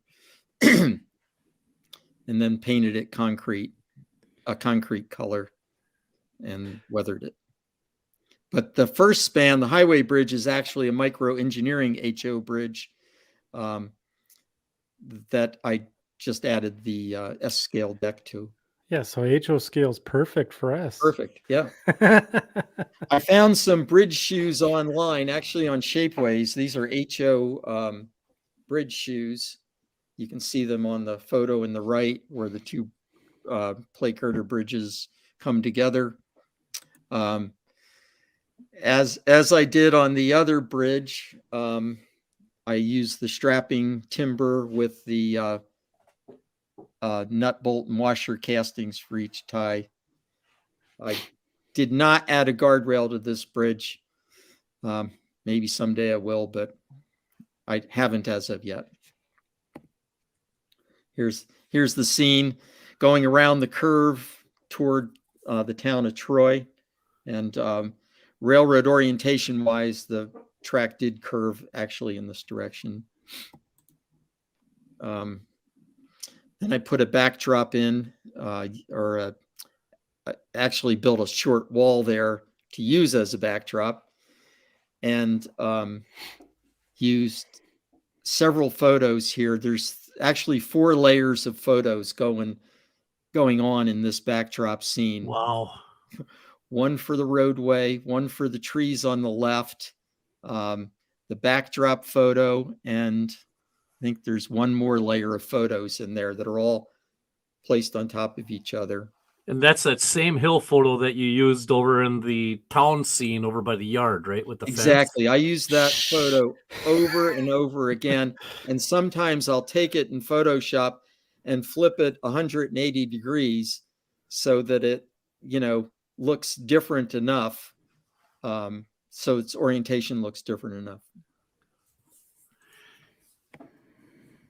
There's the scene with the ground goop in place. You can see where the roadway is going to go. Incidentally, I had to take the bridge off apart so that I could do the scenery under it. There's the same method I used on the Sealy Creek Bridge, painting the stream bed black, tapering it with lighter colors toward the edge. I kind of created a little island around this pier because the water would flow around either side of it. Aligned it with rocks as I did before on the other structure.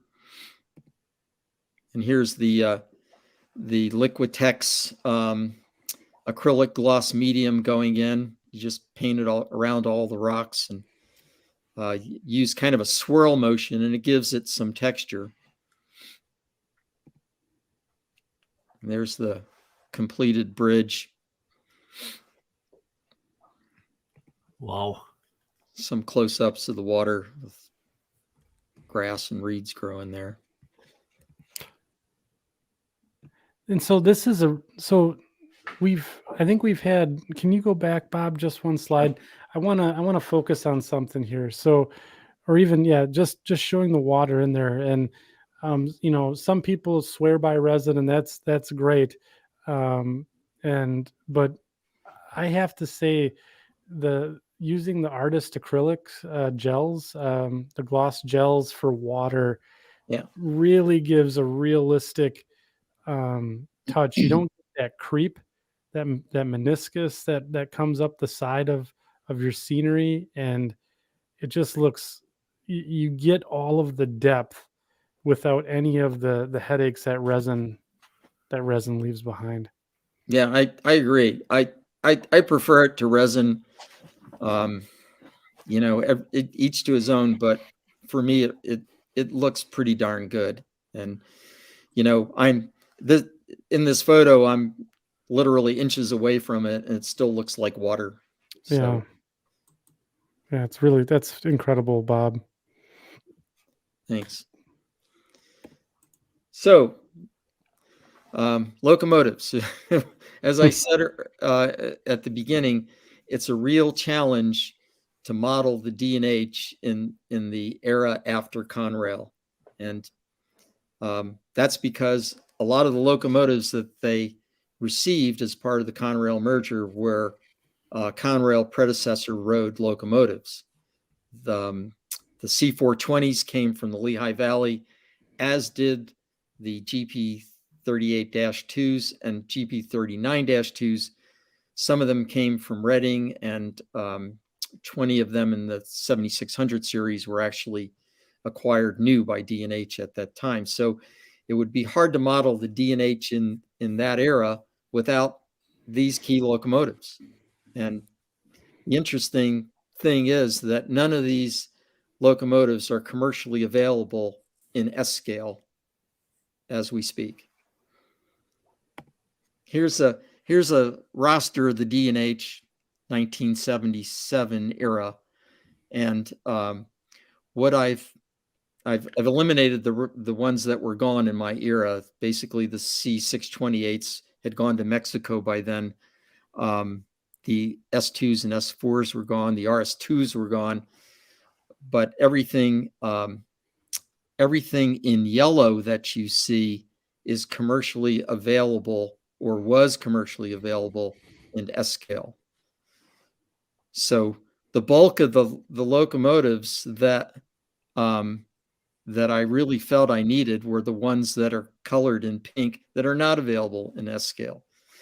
So of those, the ones that are shown with the star are the ones that are currently on my roster. The RS11 is available by American Models in S scale.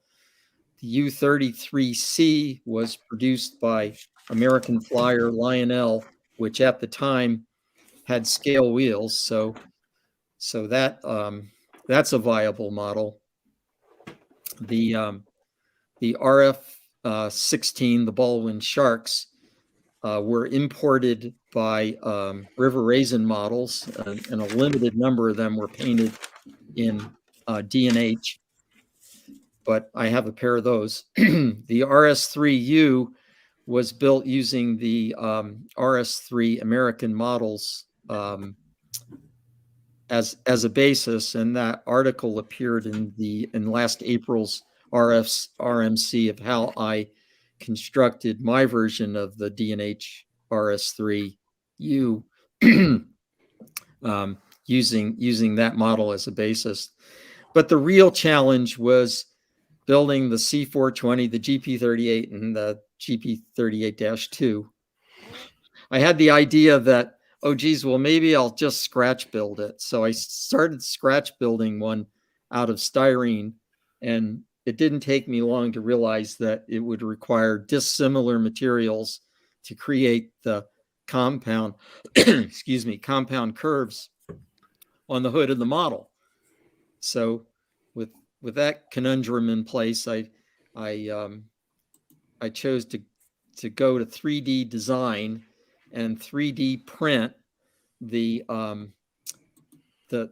components that I need to build these models. So this is the C420 cab and short hood based on my design, and this was my way of creating the shell for the C420. But I don't want to talk about the C420 right now. I'll walk you through the GP38-2. Don't pay attention to that one. We're going to do a different one first. Yeah, correct. So the GP38-2 was a collaboration with Mr. Ostertag. The same guy who owns the grain elevator. owns the feed No, mill, that's my dad's cousin's uncle's Yeah, mom or whatever it is. That in the comedy business is called a callback. Yeah.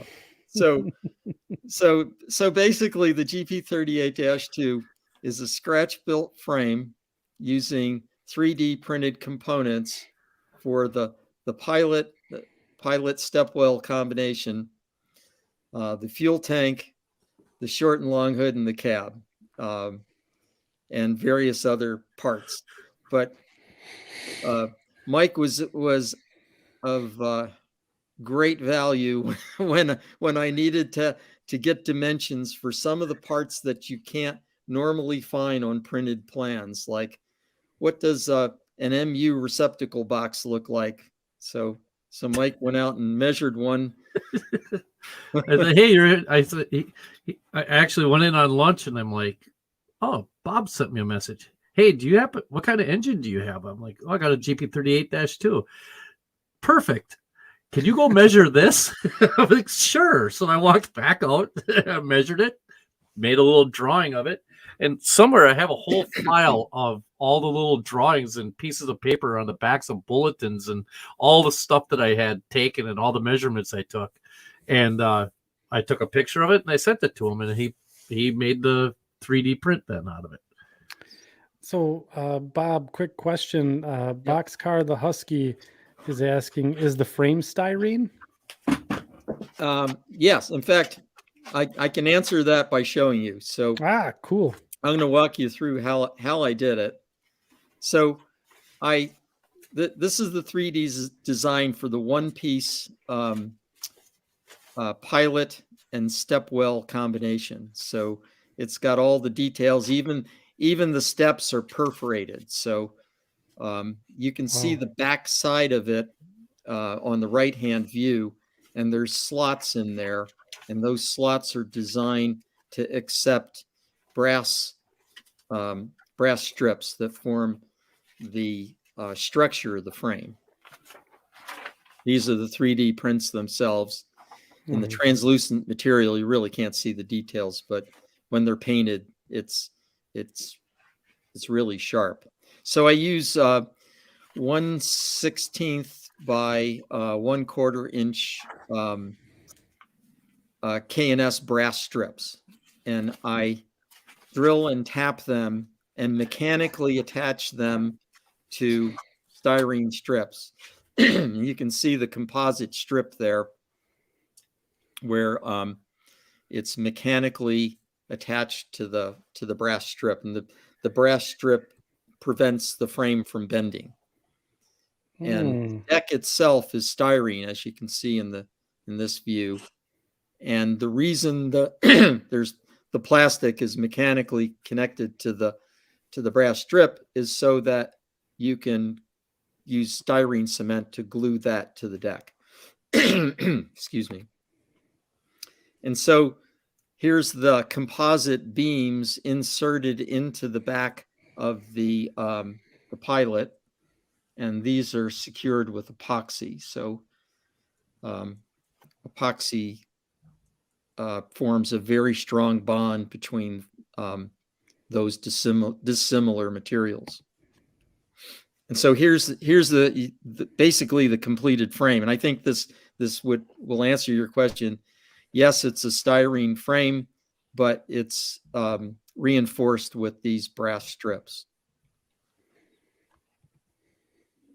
And so the power trucks are available from American Models. In fact, they have a very nice, well-built power truck system for a 4-axle locomotive. So I had to create a gear tower support for it. So I created a 3D design that sits on the deck and is epoxied to the composite beam to support the truck, as you see there. Here's the assembled frame with the two power trucks attached. And then the next thing is the fuel tank. And this is what we were talking about earlier is, there's a variety of lengths of fuel tank.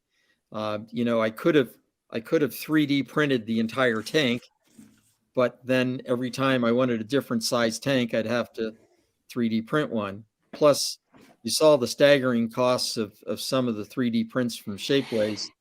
It's a lot less expensive to 3D print the ends and middle sections and then use styrene to create a fuel tank.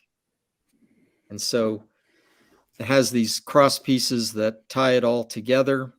And then I use evergreen sheet styrene. I think it's 0.02 inches thick. And it's scribed on the back side, which helps it bend around the contour of the tank. It's the V groove. You use the V groove stuff, right? V groove, yep. But you're using the outside is the non-V groove side. So and the thing is about that stuff is if you ever get close to an EMD fuel tank, they are literally have that contour to them. Yep. They are not exactly completely just one big sheet of smooth steel. They actually have those little square brake marks. The brake marks are actually in the tank itself. Yes. Yep. Yeah, it's from when they bent the metal. Yep. You can see the fuel tank here. The grooves in the tank are where it mounts to the frame, and the fact that the tank is hollow, you can add some much needed weight to it. So I filled it with lead, which gave it some heft to it. There it is mounted on the frame, and now you can see the long hood and the cab short hood mounted on the frame with the trucks and the fuel tank under it. So one of the things that you can't find in S-scale is detail parts. So Mike was kind enough to measure the sight glass fuel fill and round gauge that goes on the side of the tank. The fuel fill is what I got the most looks for. That's what I got. So basically we 3D printed those, ganged them on a sprue, and then did 3D prints for them. So to add to the craziness, we're just getting warmed up. The American model's side frame is very well detailed for the Blomberg truck, but not the Blomberg M truck. So to do a -2 right, you need to have the M1 truck with the damper strut on one of the axles and the snubber instead of the leaf springs in the middle. So 3D printed the snubber and the what do you call it? The hydraulic spring thing there, and then had to take off the outside brake components because they only had inside brake components on the M1 truck, and then it begged for adding the shock absorber to it. The shock absorber. That's what I was thinking. Yep. So anyway, those had to be added. Here's the thing coming together with the couplers and whatnot. Some of the underbody details, spring and... Oh, I thought you were showing a picture of the handbrake. I was going to say, here's the handbrake right here. Oh, wait. Yeah, there's the handbrake. Yeah, there's the handbrake. And here's the handbrake. Here's the handbrake notes that I sent Bob to make that part. I literally spent my lunch hour measuring the handbrake on my engine. And that's the way it came out. But that's probably that's probably the most detailed handbrake on any scale model. I'd say so. Yep. And it's not in the on position. That's the thing is you can actually move the locomotive because it's not in the on position like most handbrakes are that you see in In other models. scale in models. Yeah. Yep. Yep, there you go.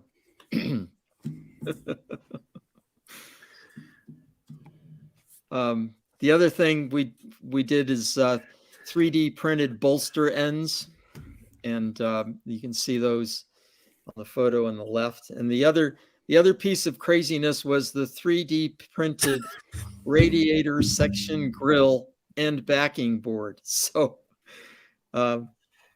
Mike spent quite a bit of time measuring those as well. I gave up. If you remember, Bob, I remember, I'm like, okay, I'm going to measure this. And I started measuring every single square on the radiator. I'm like, this is dumb. Why am I doing this? I'm like, these are squares. Just count up and count over. And then I'm like, okay, this is how many up. This is how many over. And then eventually I measured the outer portions because there is a little gap there between the frame of the radiator grill and the first vertical line on it, or the first vertical part. There's a little gap there. And so I actually measured all of that. And like I said, Bob took it to the computer and made the part, and we just had it printed. Yeah. You know, it was great. And I even went and I printed measured the inside portion of the grill so that other piece was accurate when laid behind it. So it actually has the right depth and everything to it. So yeah, the backing piece mounts on the back inside of the shell, and the grill is designed to fit in from the front. yeah. So we also created a design for the non-dynamic brake version of the GP38-2. So here's the final assembly. I added Archer deck plate decals to get that texture in the deck. Mike also measured that equipment box that goes behind the cab on the fireman's side. On the fireman's side, yep. I almost died doing that. It was Did you almost fall off because it was hot? No, it was like 96 degrees the day I did that. And I'm just out there, dumped it on. Here, I got to do this. I'm sweating, and I'm not exactly svelte. So I mean, it's it got done. So we even, Bob, didn't we even have a question with the blower bulge? So I ended up having to measure a couple of different blower bulges to make sure that the angles were correct. And then we kind of had to get that to make sure the curvature at the top was the right way, and where the entry point and that, right. All the tangent lines were proper and stuff. So, and the cross bracing, it really was a lot of fun to go out there and do this stuff. And I learned a lot. I know that, I know a lot. I know I learned that I don't fit a lot of places on an engine that I think I should. So Fox River Rail fan has a question to Mike. He says, were you hot and bothered? No, I was melting is what I was doing. I was like the Wicked Witch of the North. I was melting. You were, oh my goodness. No, wait a minute. That was the Wicked Witch of the West, right? That's true. Yeah. It was Glenda the Good Witch of the North. Yeah, that's what it was, or something like that.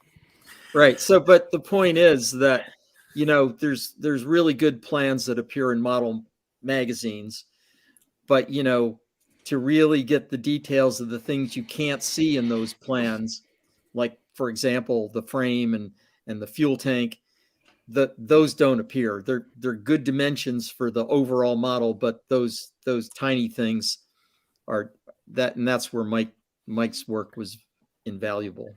We even got the detail for the hatch cover holder on the side. I see it's right there, that little dimple on the engineer side of the nose.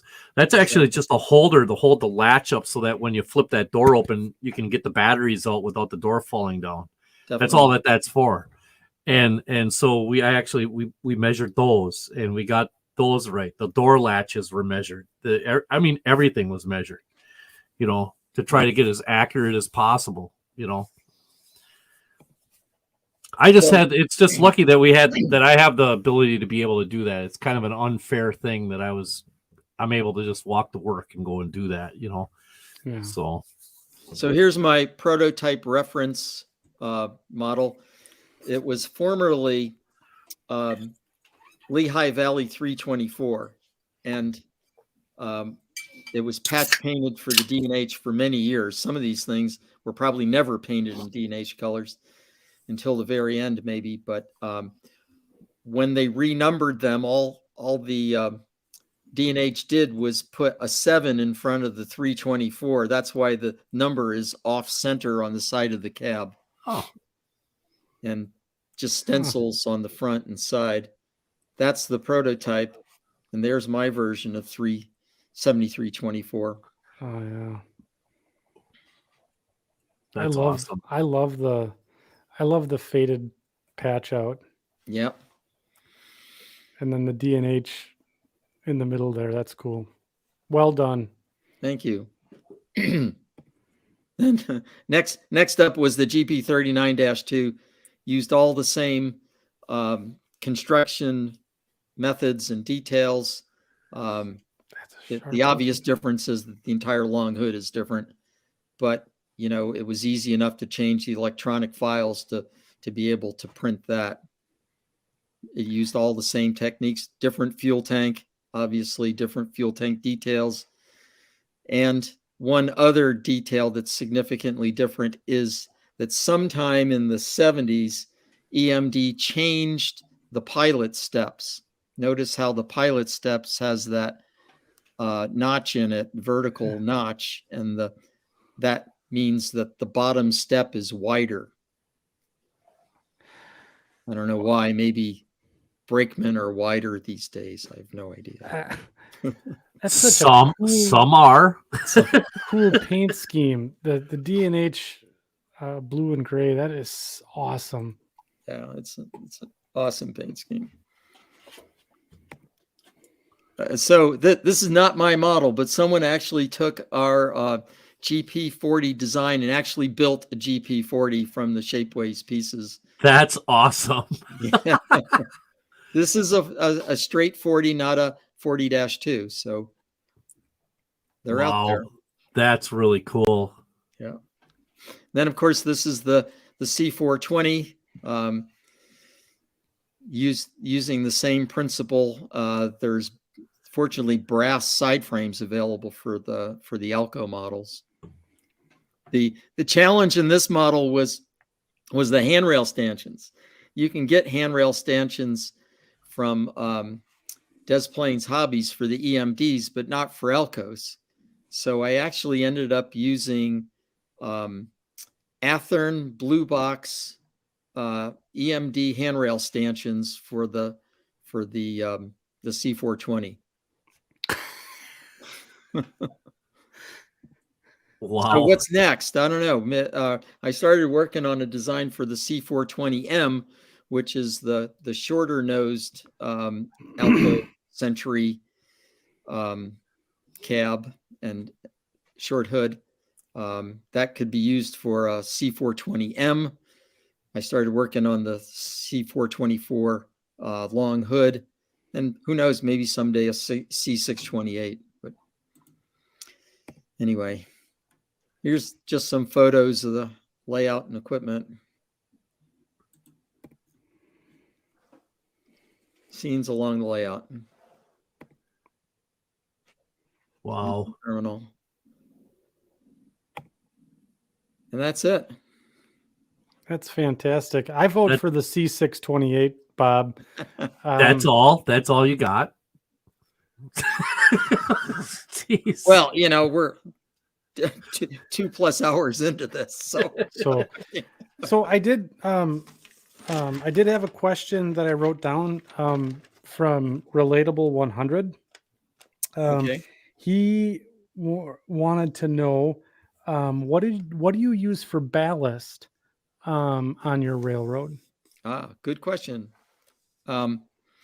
So I have a variety of ballast. There's some commercial ballast on the layout, but my primary source of ballast is screened stone dust. Stone dust is the material that builders use to level patio stones. So typically in our part of the country, in New England, most of the stone dust is crushed Pennsylvania bluestone. So it's kind of a bluish gray color. And basically I sift it in two sizes. I use a kitchen strainer to sift it, and whatever passes through the kitchen strainer then gets sifted again through one of those coffee filter sifters. Sure. So basically all the dust comes through, and everything you collect in that interim layer is what I use for ballast. That's fantastic. And it's very cost effective. So I know, so we're getting a lot of great comments here, Bob, first and foremost. And I just want to say thank you for the presentation. Thank you.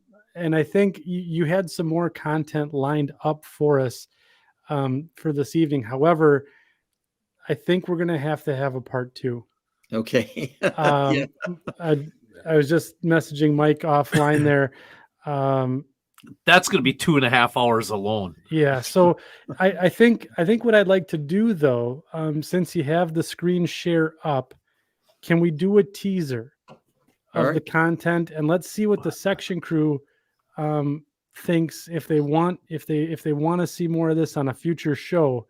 Let's go ahead and give them a tease, just a little taste of what other content Bob had prepared for us this evening. So already you're getting people. Tim Moran says part 2. Chris Bell says I vote for a part 2 and a part 3.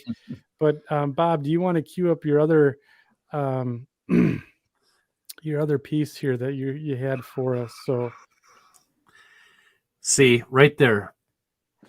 That's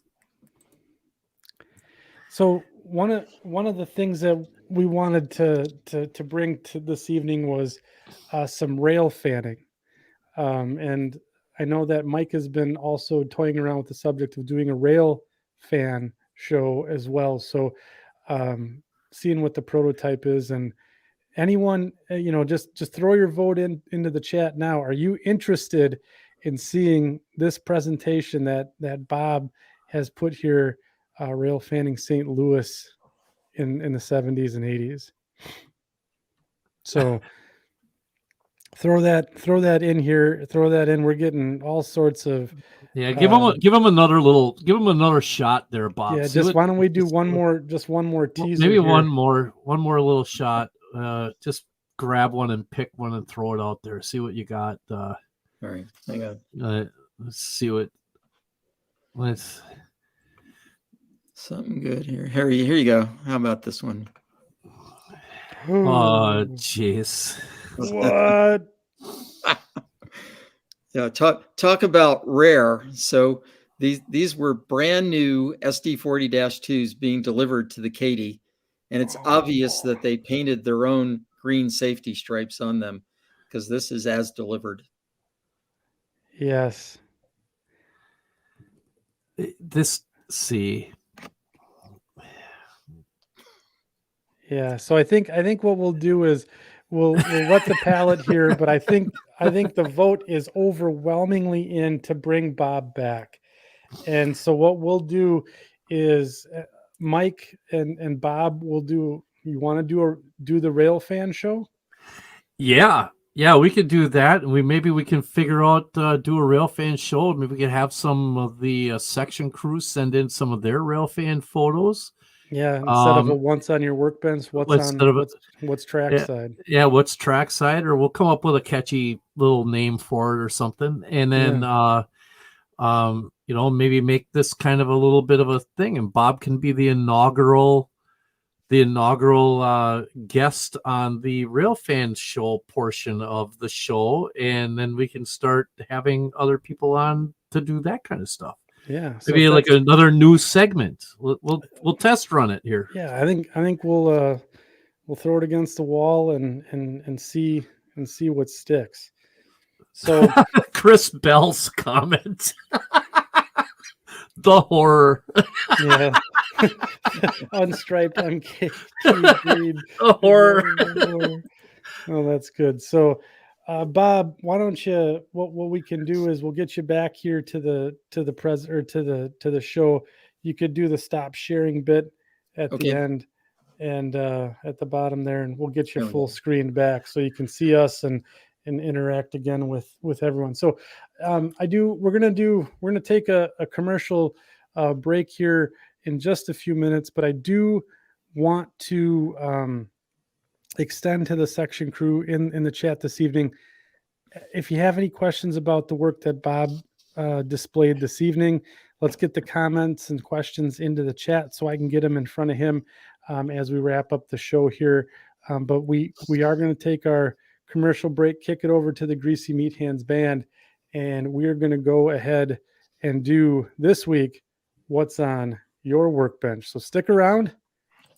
We'll be right back.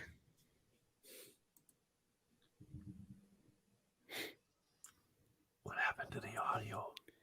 It's supposed to be part of the show.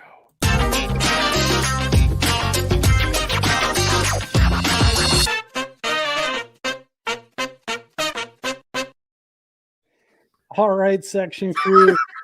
That was some odd production value there, but again, what's a little production value faux pas if we couldn't mess something up here this evening for you. So we're here to talk about what's on your workbench, and this is where we have people in our Facebook group, which is the Second Section Podcast Facebook group, submit what's on their workbench.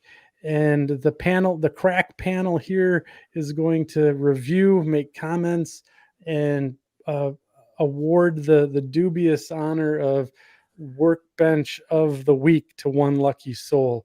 So we'll go ahead and we'll do a screen share here. I'm #unprepared once again. But we'll go through the Facebook group and what is on your workbench. So you can see we have 42 comments out there this evening. And we'll go ahead and make sure we're all shined up and pretty here. Paul Bukowski is saying just making progress on my 4 C&W cement cars. The end cages are all done on the A end, and now I'm working on the B end. Yeah, those are S. They should be done in a few weeks. Yeah, those are S scale. Yeah, Paul does a lot of good stuff in S scale. Oh my God. Nice. And so the A end, that's the easy side, right? That's not the stuff with all the brake rigging, correct? Right. And it's always easy to tell the A end from the B end because the B end has the brake wheel. Yeah, B for brake. B for brake. Yep. There you go. I learned something today. Let's see here. Did I get all the comments? I want to make sure I get all the comments this evening. Don't want to miss anything. Dwight Anderson. Oh, that's a cool converted an old BN roundhouse thrall coal car into a modern day CB&Q Herzog style ballast car. That's Just cool. 1 of 11 to do. That looks awesome. Wow. I like that. That's a good idea. I like the binder clip here, holding the car up so you can work on it. That's a nice, easy tool that everyone can use. Nice. Definitely. Here's another picture from Dwight showing these are solar panels, right, Mike? Yeah. Yep. Yeah, and then the interior there. I like those solar panels. That's pretty cool. Yeah, that's a nice touch. Yeah. Mike Shanky, on my workbench is WSOR 4002. It received a decoder buddy.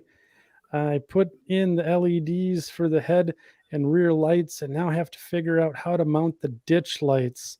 My scale sound system speakers just came in, and soon I'll order an ESU decoder for it. 4 years ago, I wasn't even doing DCC installs. Thank you, Luke, Mike, Andy, and Nick for some help and push to do this. The plan is to standardize my whole fleet, so that will take some time, but I can do this. Absolutely. Anybody can. Yes, you can. And those decoder buddies are just a godsend, aren't they? I have a gross of them. Yeah. I have probably like 15 to 20 of them, just laying around. Yeah, they're Absolutely nice. love it. Yeah, they save so much time, They do. Justin Jankowskis, I probably butchered that. Lots of foam core for building mock-ups on the Vine Street branch. That's going to be kind of interesting to see how that all comes together. It looks like it's a good start to a scene. I like the curved building. Nice. Justin models the D&H. I was going to ask, isn't he a fellow D&H modeler? Yeah, he's a good guy. Shout out to Justin. There you go. Did I pronounce his last name correctly, Bob? I think so. Okay.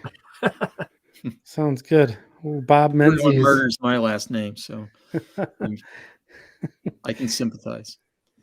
So Bob Menzies, ACR Pulpwood Gon Loads, Algoma Central. I like how he's got the debris on the top too. Yeah, that's those Sue Parts cars, I believe, isn't it? Oh, I bet you're right. That's one of those Sue Parts cars, that Mike Paulsgrove has made available, and they're phenomenal car. But Bob did a great job with that load. Yeah, he did. It looks like he must have parchment paper there guarding the car, so that way if he's gluing it together, he's not damaging the car at all. Oh yeah, maybe. It's good job here.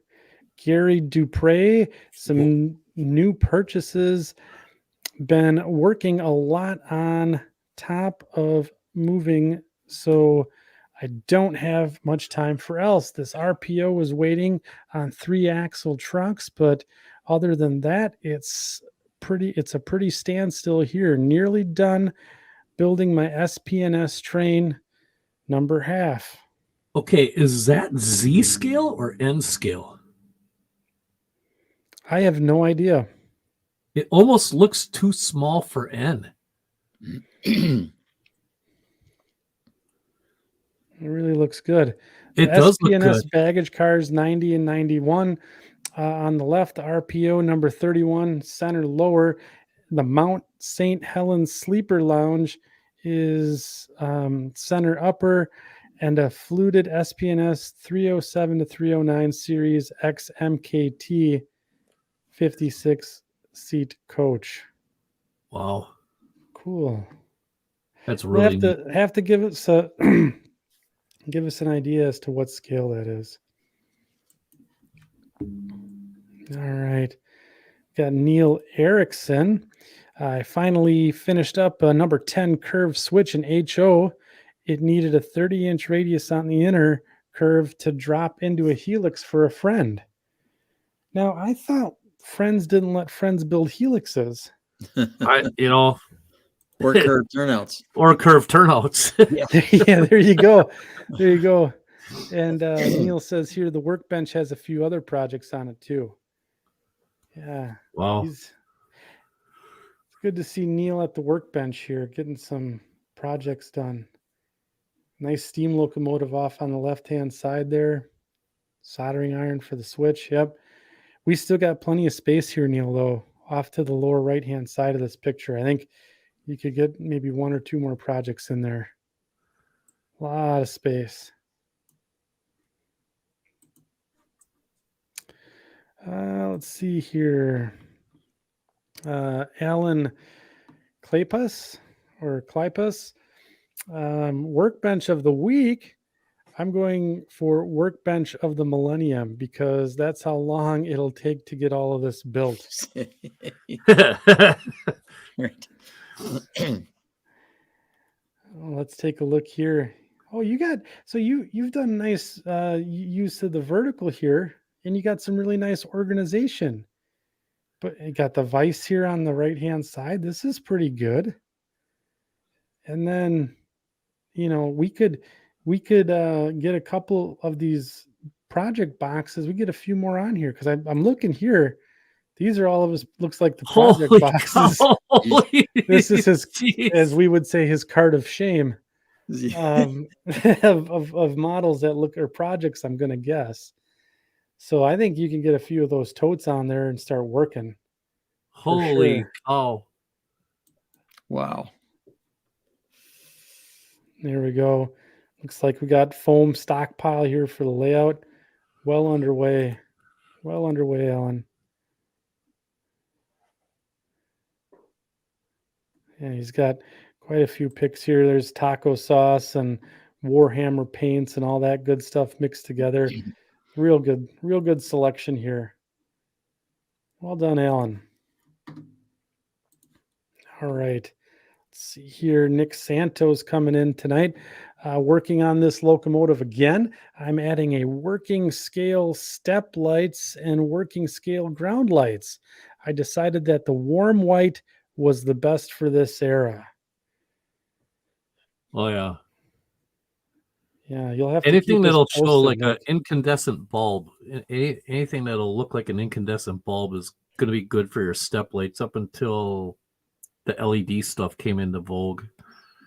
Yeah, he's got Which a lot of is- space here. Tons of space. We get 3 more locomotives on there for sure. But And no, I don't even see any taco sauce. Nothing. where's the taco sauce? There is none. I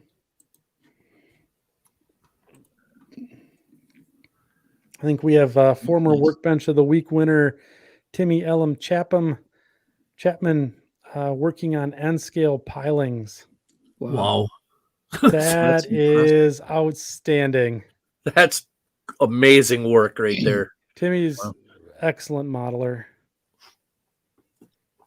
Well done. Wow. And here's the rest of the scene here. And then hashtag not sponsored. Timmy's Miniature and Weathering Works. Assuming that's his little side hustle or business. It's a good looking scene that's coming together there. Yeah. Oh yeah. Tony Dixon. Here we got a couple of 1/64th S scale UP high rail back on the bench for the last details. I hope. It's good. Those are some. Oh, he's got the igloo cooler on the side of this one. Yeah. That's awesome. That's classy. I like. That's He's got kinda another neat. one too. Yeah. Well done, Tony. Oxyacetylene torches. Here's the back view there. That's good. All right, Bill Kenkel. I have the week off, so once the honeydew list is done or is caught up, I can get back down to the basement. I'm currently working on a couple of DPM background kits. Oh yeah. 1, 2, 3 blocks there Yeah. for the win. Now, this, Okay, yeah, there's real tacos there or something, right? yeah, he's got real taco sauce Yeah. on the layout, on the workbench. Okay, now, You see it? now, that is pretty creative. That's clever. I mean, that we have not had somebody pull that on us I yet. think we had Mike Shanky do it once, but like Did this he? is more of like a Where's Waldo. Like Mike just had it front and center. This is certainly we had to work for it on this one. Yeah. I glossed over it about 3 times looking at everything else on his table there, and I'm like, I like the pastel colored nail files behind the taco sauce. See the Oh yeah. powder blue and green and oh yeah. And here's a pro tip that he's got on his workbench right now. So look at these 2x4s with the bored out holes to hold your solvents. Yep. Now, this is an excellent way to prevent when you're in the in the heat of battle, gluing up a building or a model that, especially if your greasy meat hands get in the way, they may knock over your whole jar of Plastrux weld or CA or something of that nature. And these Popeye arms. If you have if you Popeye got arms, Popeye arms or greasy meat hands, any weird,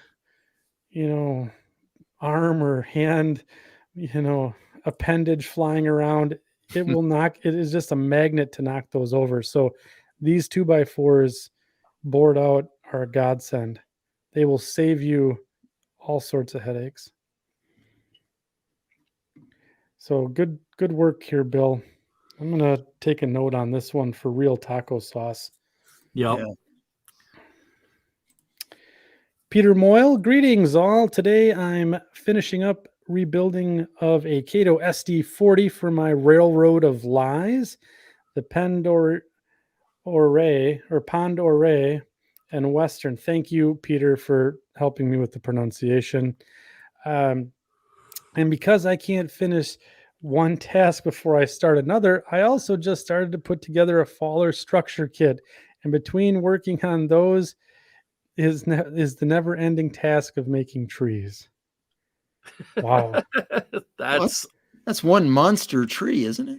Look at that. Yeah. It is a doozy. well, Wow. depending on giant where he's sequoia. modeling. Right? You know, I'm gonna guess if it's a Pond Oreille, is it maybe Pacific Northwest? Yeah, I believe so. Yeah, he Where's has. Ponderay? Is that in Oregon or something? Yeah, Oregon or Idaho maybe. Oh yeah. Maybe Idaho. And then he does have he has the taco sauce hidden under his tool holder there. He also uses binder clips. Look at that. Oh God, yeah, I use them as well. Do you? Oh, all the time. Yeah. Marty McGurk. Welcome to the What's on Your Workbench, Marty. Marty's going to be on the show in a few weeks. yeah. All right. Signs for a country store. These are the rejects of a couple of vehicles and some pumpkins buried in there somewhere, destined for front of said country store, hence the orange paint. Note, 2 flavors of taco sauce and expansive 4x5-inch clear work area. So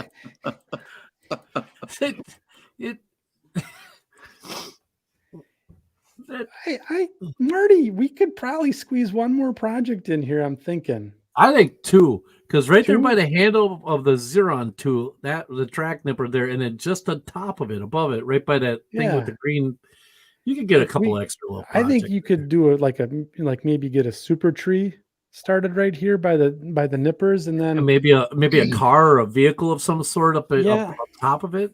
Yeah. A sand tower. It doesn't take up much room. there you go. It's all vertical. Yeah, it's all vertical. Yeah. That's excellent thought, using the vertical. I like that. Yeah. Nice work, Marty. Look forward to speaking to you soon. John Whithouse here, former Workbench of the Week winner. Last thing to come off the workbench were the 2 brass Alco RS-27s for the Cara Terminal Railway. Got them weighed down heavy to 1 pound. 1.2 ounces for Jeez. each for my grades. Now it's back to working on the layout. Wow. But we know that Bob's Bridge could hold it. Oh yeah. Definitely. Yeah. Taco sauce there. He's got a green Loctite adhesive here. I haven't seen the green one before. John, you'll have to cue us in as to what flavor of Loctite stuff, because I use the red and the blue. I haven't seen the green. So I'll have to keep an eye out for that. Adam Pinellas, sorry, caught me by surprise. Adam. He's a good guy. It's an odd looking rail car. It's a beautiful looking guitar, though. Holy That's cow. a fantastic guitar. Yeah, the guitar.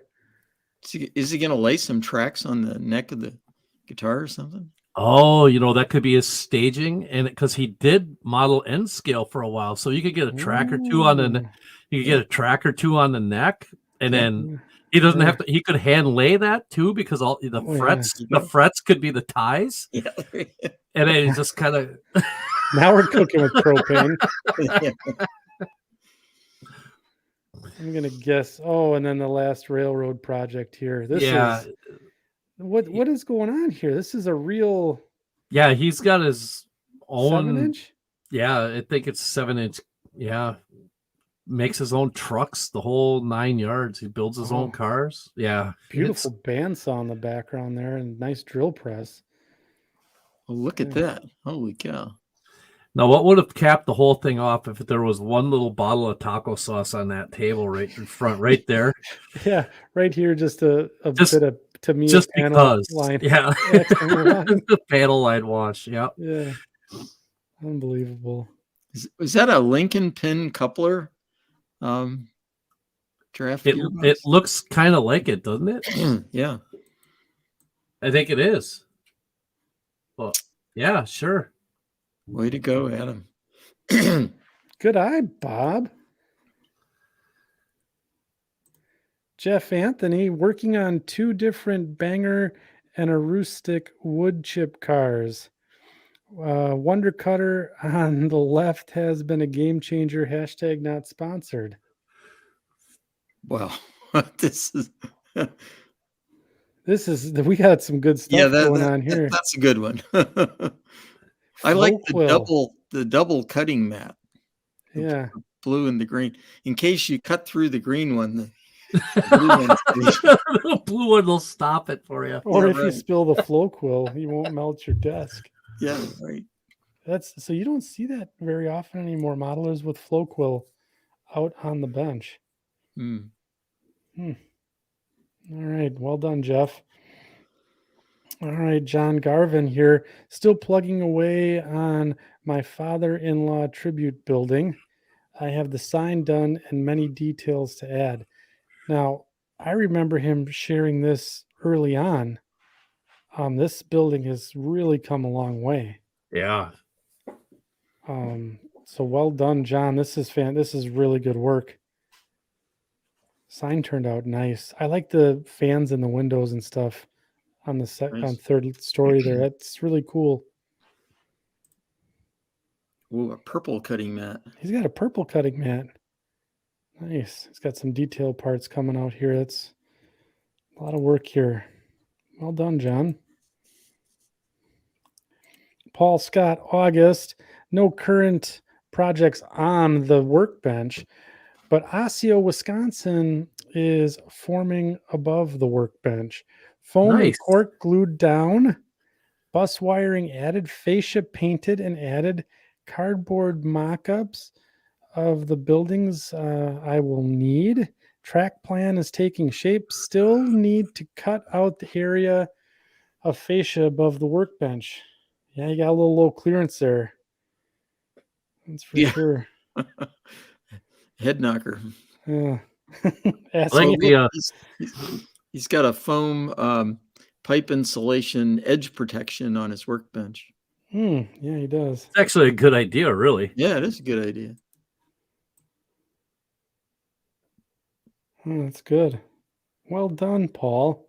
Keeps things from rolling off of it. Keeps things from Very tidy. Very tidy. Even has a rug on the floor there. I'm impressed. And here's a view of Osseo from the other end. Oh yeah. This is taking good shape here.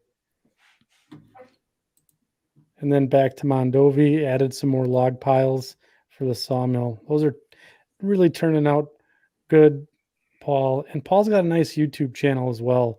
So make sure you go and check out his channel and subscribe, because he's posting a lot of his layout updates and operating sessions and stuff. So it's really cool to watch his layout come to life.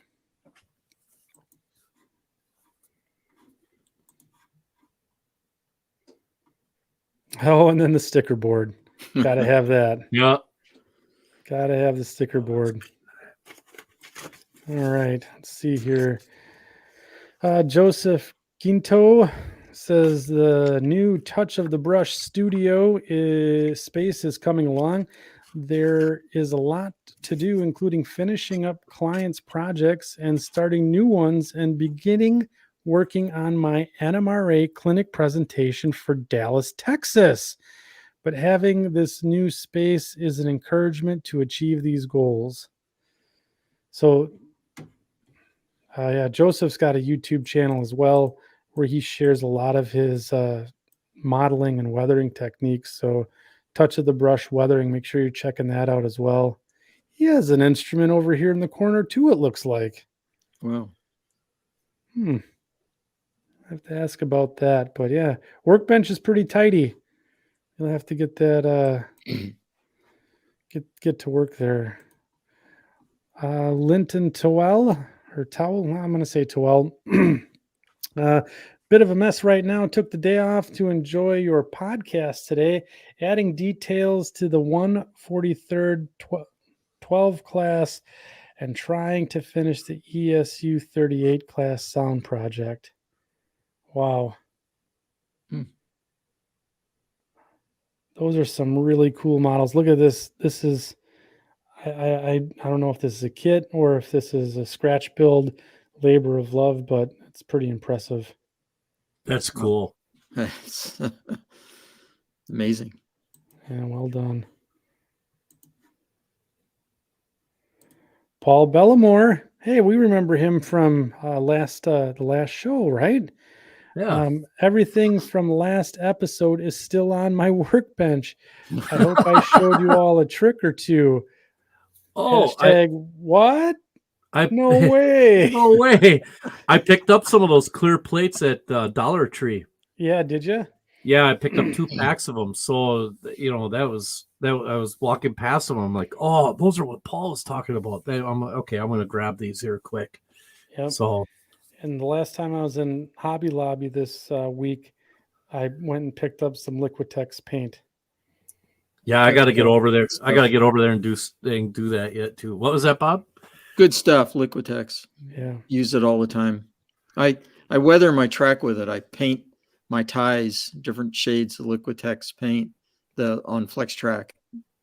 Still getting a lot of comments on Paul's show, by the way. Oh yeah. Yeah, it was awesome. That was a good show. Gary Rumming, nothing at the moment. Been too busy gallivanting around the country.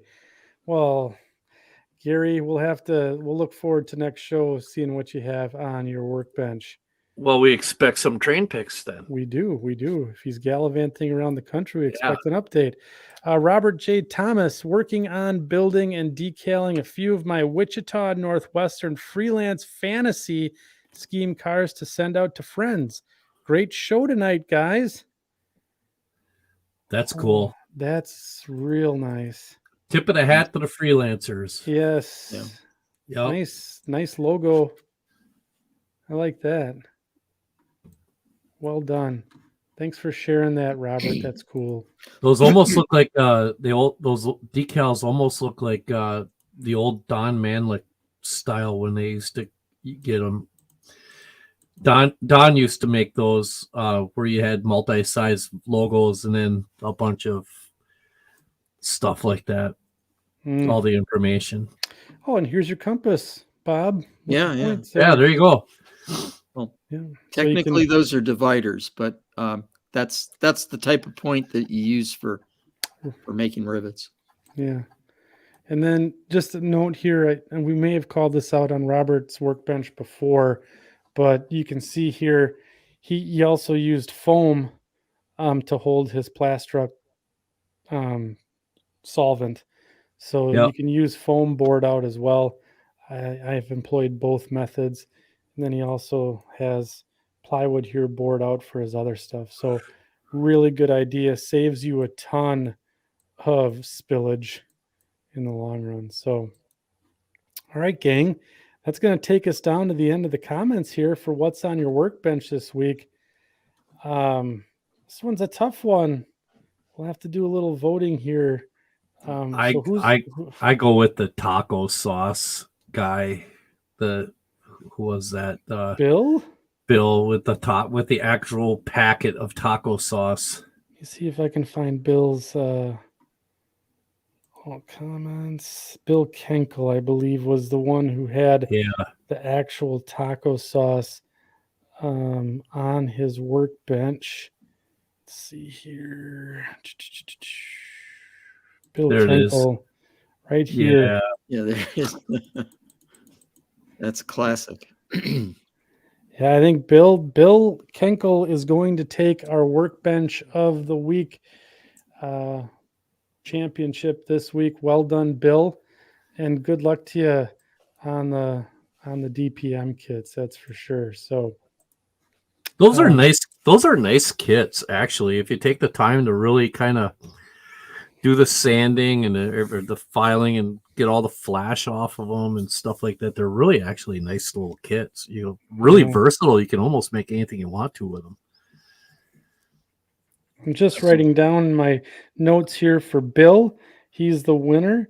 And Mike and I do have something in the works for workbench of the week winners. So you'll probably see an email here in the next month asking for some certain information to those winners. So anyways, any other comments or questions for Bob? We still got 77 people here in the chat this evening, so it's been a fantastic show, and thank you everyone. But any last bits, comments, questions that we have for Bob before we have him sign on the dotted line for a contract extension here for show number 2, because that's going to be fun. But I want to give the section crew an opportunity to ask anything else. Mike, I'm going to put you awkwardly on the spot, as I always do at the end of the show. And as far as, I don't even know what to say, what did you think of that presentation tonight by Bob? Let's see here.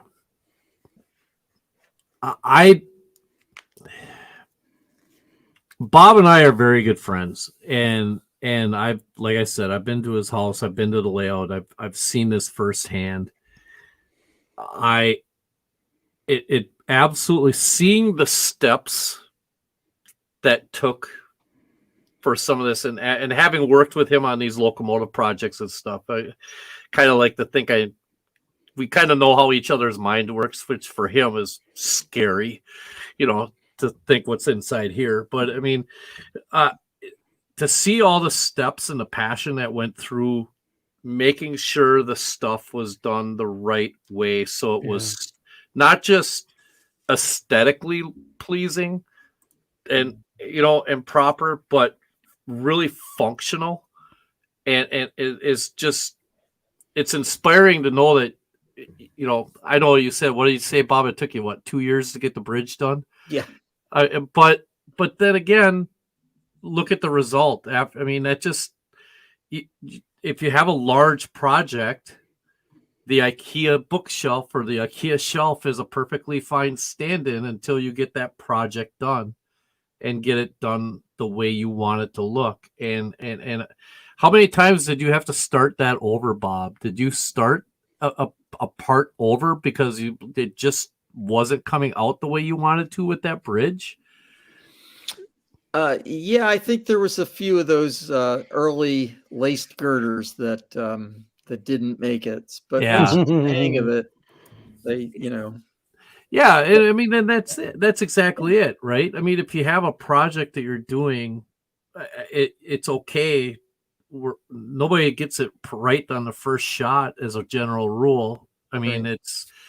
it's just, it blew me away. The presentation was amazing.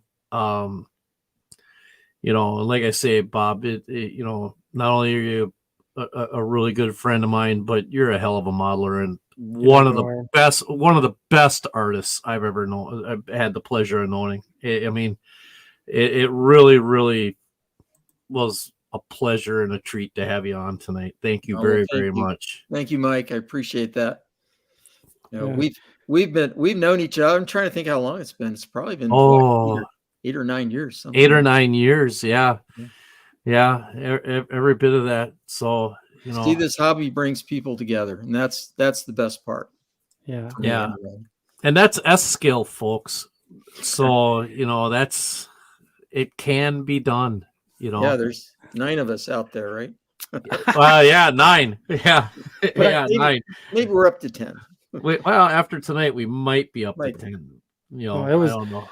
I was floored, Bob, with just how the simple techniques that you employed to scratch build, essentially scratch building those locomotives. I thought that was really, really impressive.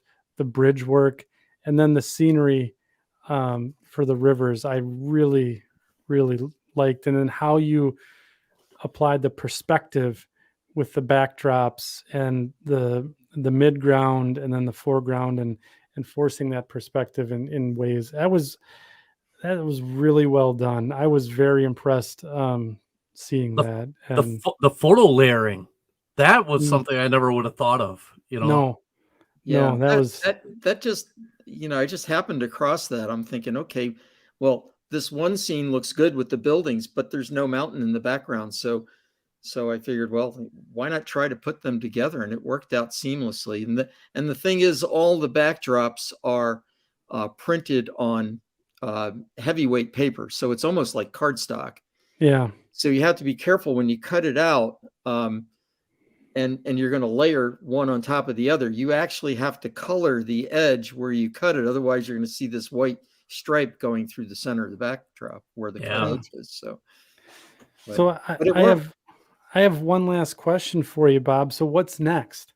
So I think there was a question in the chat. Are you going to do passenger trains for the D&H or? Yeah, I'm anything actually. like that? I actually have a PA under construction, which isn't an easy task in S scale because there's American Models produced a PA, but the body shell is not accurate. The nose is not right. The window taper is wrong. But ironically, American Flyer made a PA, and it's more to scale than the American Models one is, except American Flyer back in the day made a flat roofed PA. So it wasn't arched like it wasn't arched. No, it's flat. Jeez. Rounded corners and flat. And so between the two, the one has a bad nose, the other has a bad car body roof. So what I actually did is I grafted the American Flyer nose onto the American Models car body. So I have an accurate PA, but it's a combination of the two models.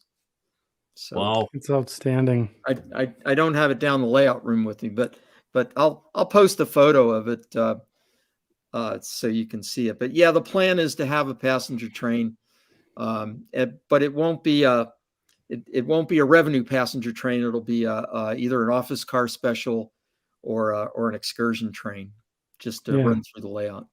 Those cool. D&H PAs are awesome, and now of course one is going back to its home rails. The PA from Oregon is now bought by the Delaware and Lackawanna and headed back to the Northeast. Is that the one that's painted nickel plate or whatever yes, it was? It is, right. But that's originally D&H number 18.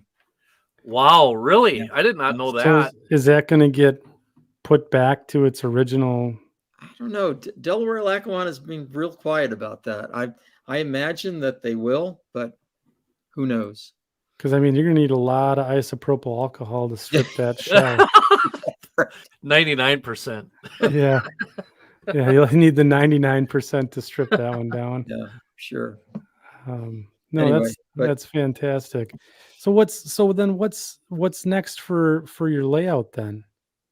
So just to continue working down around the end of the peninsula and scenicking all that. Basically, everything is up to the town of Troy, but after that, it needs scenery, backdrop, and details. So it's all operational down to Canton, but I got to continue with the scenery and backdrop and just make it look good. Cause that's really what the most fun part to me is making the scene come alive, making it look like it's actually part of the real world. So I really enjoy doing that. That's fantastic. So this has been a fantastic show, Bob. I do want to once again pass along. So you can find Bob out on YouTube. He has a YouTube channel, the D&H in S scale, and I'll put a link here quickly into the chat, but it's also in the show notes as well for the evening.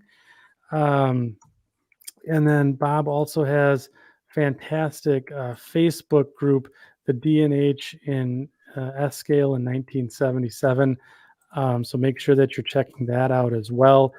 And then he has the Century Models Shapeway store out there. So all of his sculpts and prints are available to purchase there. And then last but certainly not least is the olddepotgallery.com, where you can take a look around and see some of the fantastic artwork and also purchase some of the fantastic artwork that Bob has put together. So thank you once again, Bob. Any final things or final comments that you want to impart upon the audience before we tie down for the night? Well, first of all, I'd like to thank both you and Mike for having me on. I really enjoyed this. It was a whole lot of fun. Can't wait for the next segment. And I really appreciate all the comments and questions people had. And it's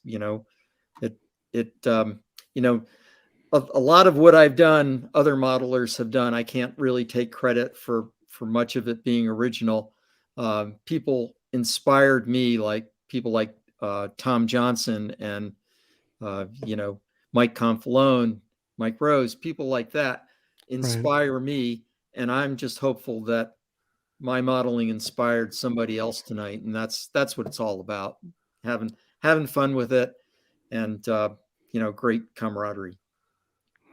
I agree, and building the community. You bet. Yeah, that's good stuff. Mike, any last words? No, I got nothing. I mean, honestly, just thank you, Bob, for coming on, and Sure. I might be sick. I might not even be able to make the next one. But when you come on for part two, you better. Well, I'm very much looking forward to it. So I might just have to restrain myself and just because it's gonna happen. I'm gonna be so mad. So and then so bad. In 2 weeks, in a good way. Grant Eastman on with the Southern Alberta Rail in N scale. So that's going to be, we're going to go from S scale and down to N scale now. So we're getting into some other scales. Haven't done that much in N. So that's going to be a great show as well. And we're going to walk through the Southern Alberta Rail. I think a year or two ago, he was on the cover of Railroad Model Craftsman. And he has a fantastic YouTube channel as well. Nice. So we'll make sure to catch him. But other than that, make sure to check out Bob on the links in the show notes down below. And what a great show, guys. That was fantastic. Yep. So great. You guys, we'll see you in 2 weeks, everyone. Have a good night. Great. Good night, guys. Good night.